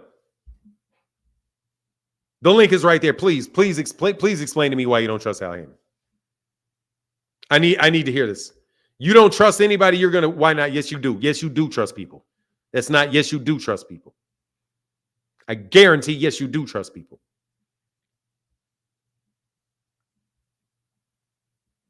That's not even possible. You trust people so many people, you don't even realize that you trust them. You go to a restaurant, you trust them. Do you eat food at a restaurant? You trust that restaurant. Don't you? Do you open your mail? If you open your mail, you trust the mailman. Do you take food? Do you eat food from a grocery store? You trust that grocery store. Why? Because everybody you've seen do business with them were fine. So you figure, hey, everybody else was fine, so you trust them. So why wouldn't you trust Al Haymon? Claymore Rain, how can I help you, brother? How you doing? How you doing? Am I coming in clear? Man, you coming in clear, brother. Man, I don't trust Al Haymon because it makes you mad. Let me stop playing. Let me stop trolling. Man, I haven't been mad. Hey, I ain't troll. Really. I ain't been mad. You ain't never made me mad. No. I'm hyperactive, man. No, we definitely have to trust our I don't want to say our own people. I don't want to go into that and turn that into another topic, but just to say, like you said, what has he done for him not to trust you? I do understand holding him under certain standards, right? Like you want to make sure he's checking the boxes, but if he's checked the boxes, what else are you looking for? I doubt we need to be sure and make sure that we're not making our people check more boxes than we make everybody else check before we trust them. And sometimes I think we do that. I think we look at our people and we just scrutinize them a lot harder than everybody else. And that's unfair and that's weird, to be honest with you, to do that to somebody who looks just like you. But outside of that, I just want to say what's up because you was asking for it. So I came in to bring the work to let you know I'm watching. That's all. Appreciate you, brother. Get back with you, man. Church. For sure. Yes, sir. Yes, sir. What the hell do you mean she's only black when she feels like it? That woman was born, man, she's black. That chick is black. Kamal, she's a The problem with Kamala Harris is she's a politician. The problem isn't that she's not black, it's that she's a politician.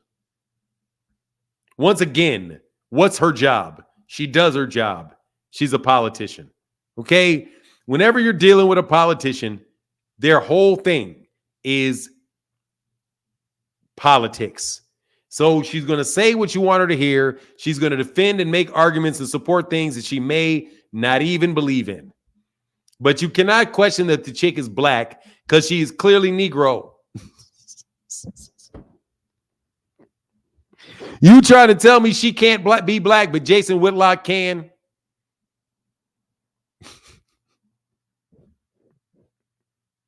She can't be black, but Jason Whitlock is.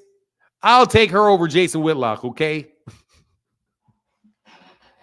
Y'all better get out of my face with that Kamala Harris, man. She just a politician. Yeah, they do. So the problem ain't that she ain't black, it's that she's a politician. Do not take what a politician says seriously. Unless they're talking about blowing your ass up. Okay, now if they're talking about blowing your ass up, take them very seriously.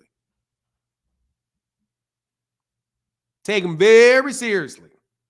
When they say we are going to support Israel, you better believe they're about to drop bombs on hospitals and all of that shit they're going to do. You better believe it. You better believe it. I'll never hate on her because look how long it took us to get there.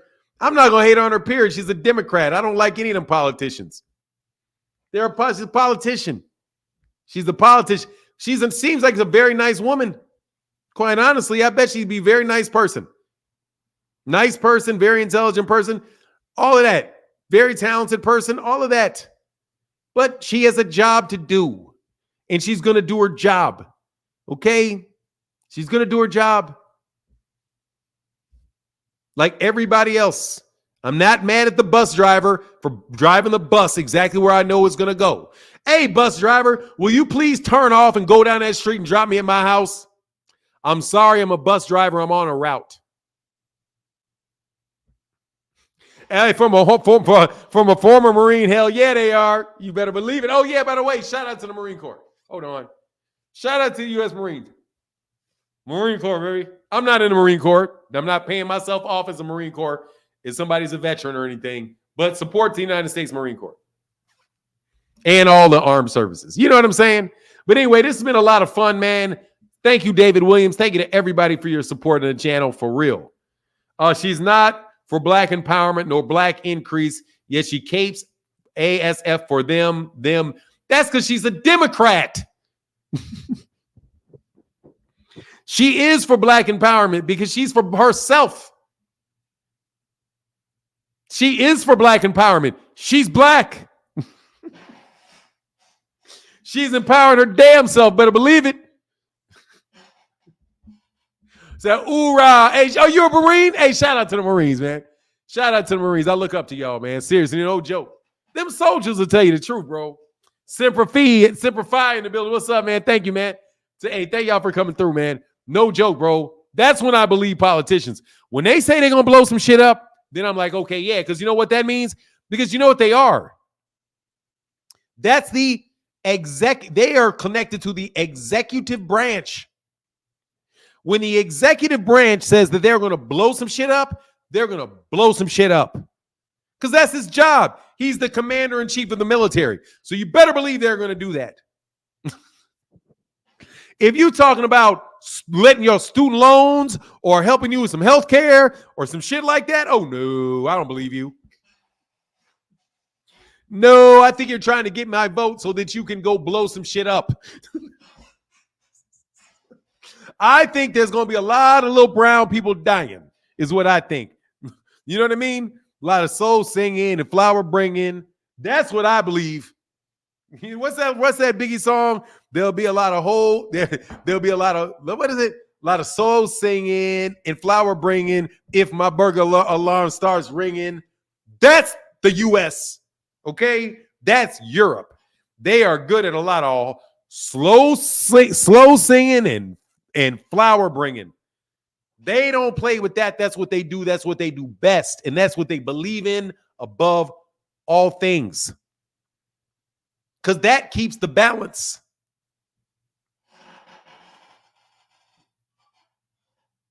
That keeps the balance. And guess what? Ain't nothing fair with them when them bombs started dropping. And they'll drop them on black people too. Don't matter. Anyway, now Israel got the handout. If it was, oh man, look, they don't even have their handout. The only thing that Israel got their handout for is bombs. Give me some more bombs. And hey, you want bombs? We got bombs. Ooh, that explosion was so, oh. Hey, dog, seriously, man, can I tell you something, man? Before I get off of here. You know how Martin Luther, you know how the Nation of Islam used to call people devils? Call them devils. Now, don't get me wrong. I do not think that Europeans are the devil in that sense. But man, when I heard that bomb drop on that, when I saw that video for that bomb dropping, Jesus. God. I was like, what hideous shit was that? If that ain't the devil, Lord have mercy, what is? That shit dropped straight down. And the sound of that explosion on my computer made me go, whoa. That is, and they said 500 people. 500 people.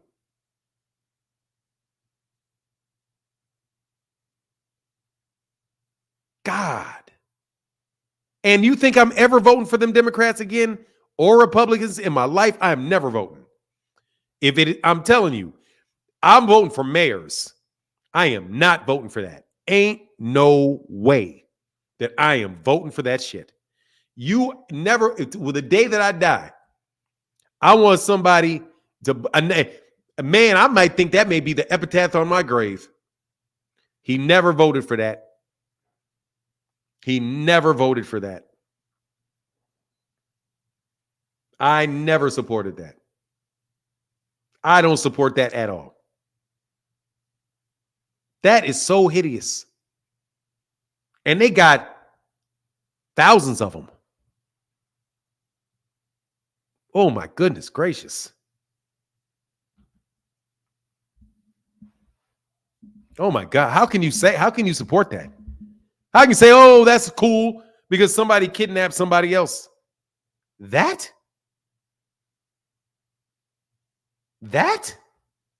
You think that? You think because that happened, that's good? Anybody that will do that. And I'm not talking about the people that will do their job and let it fly. Because God dog.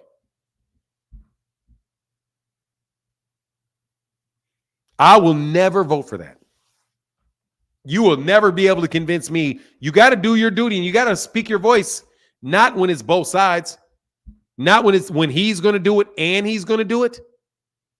He's going to do it or she's going to do it and he's going to do it or she's going to do it. No, I don't. No, thank you. This is like I'm having to put the hammer in the hand of the person that's going to bash a baby. Dude, that shit is as repugnant as you taking a hammer and smashing a baby in the head. It's even more repugnant. Like, it's more repugnant. And that's repugnant. That shit right there is just, wow. How in the world? And the bad thing is, if I would have went to the military, I know I would have done it. I know. And here's the thing. I know. This is why I'm saying it's in the role. You haven't seen nothing yet, brother. Oh, no, I'm sure I didn't. And the thing is that it's in the role. So I know that if it was me, I'd do it. I'd have been like, oh, this is going to do how many people? Got to feed my family.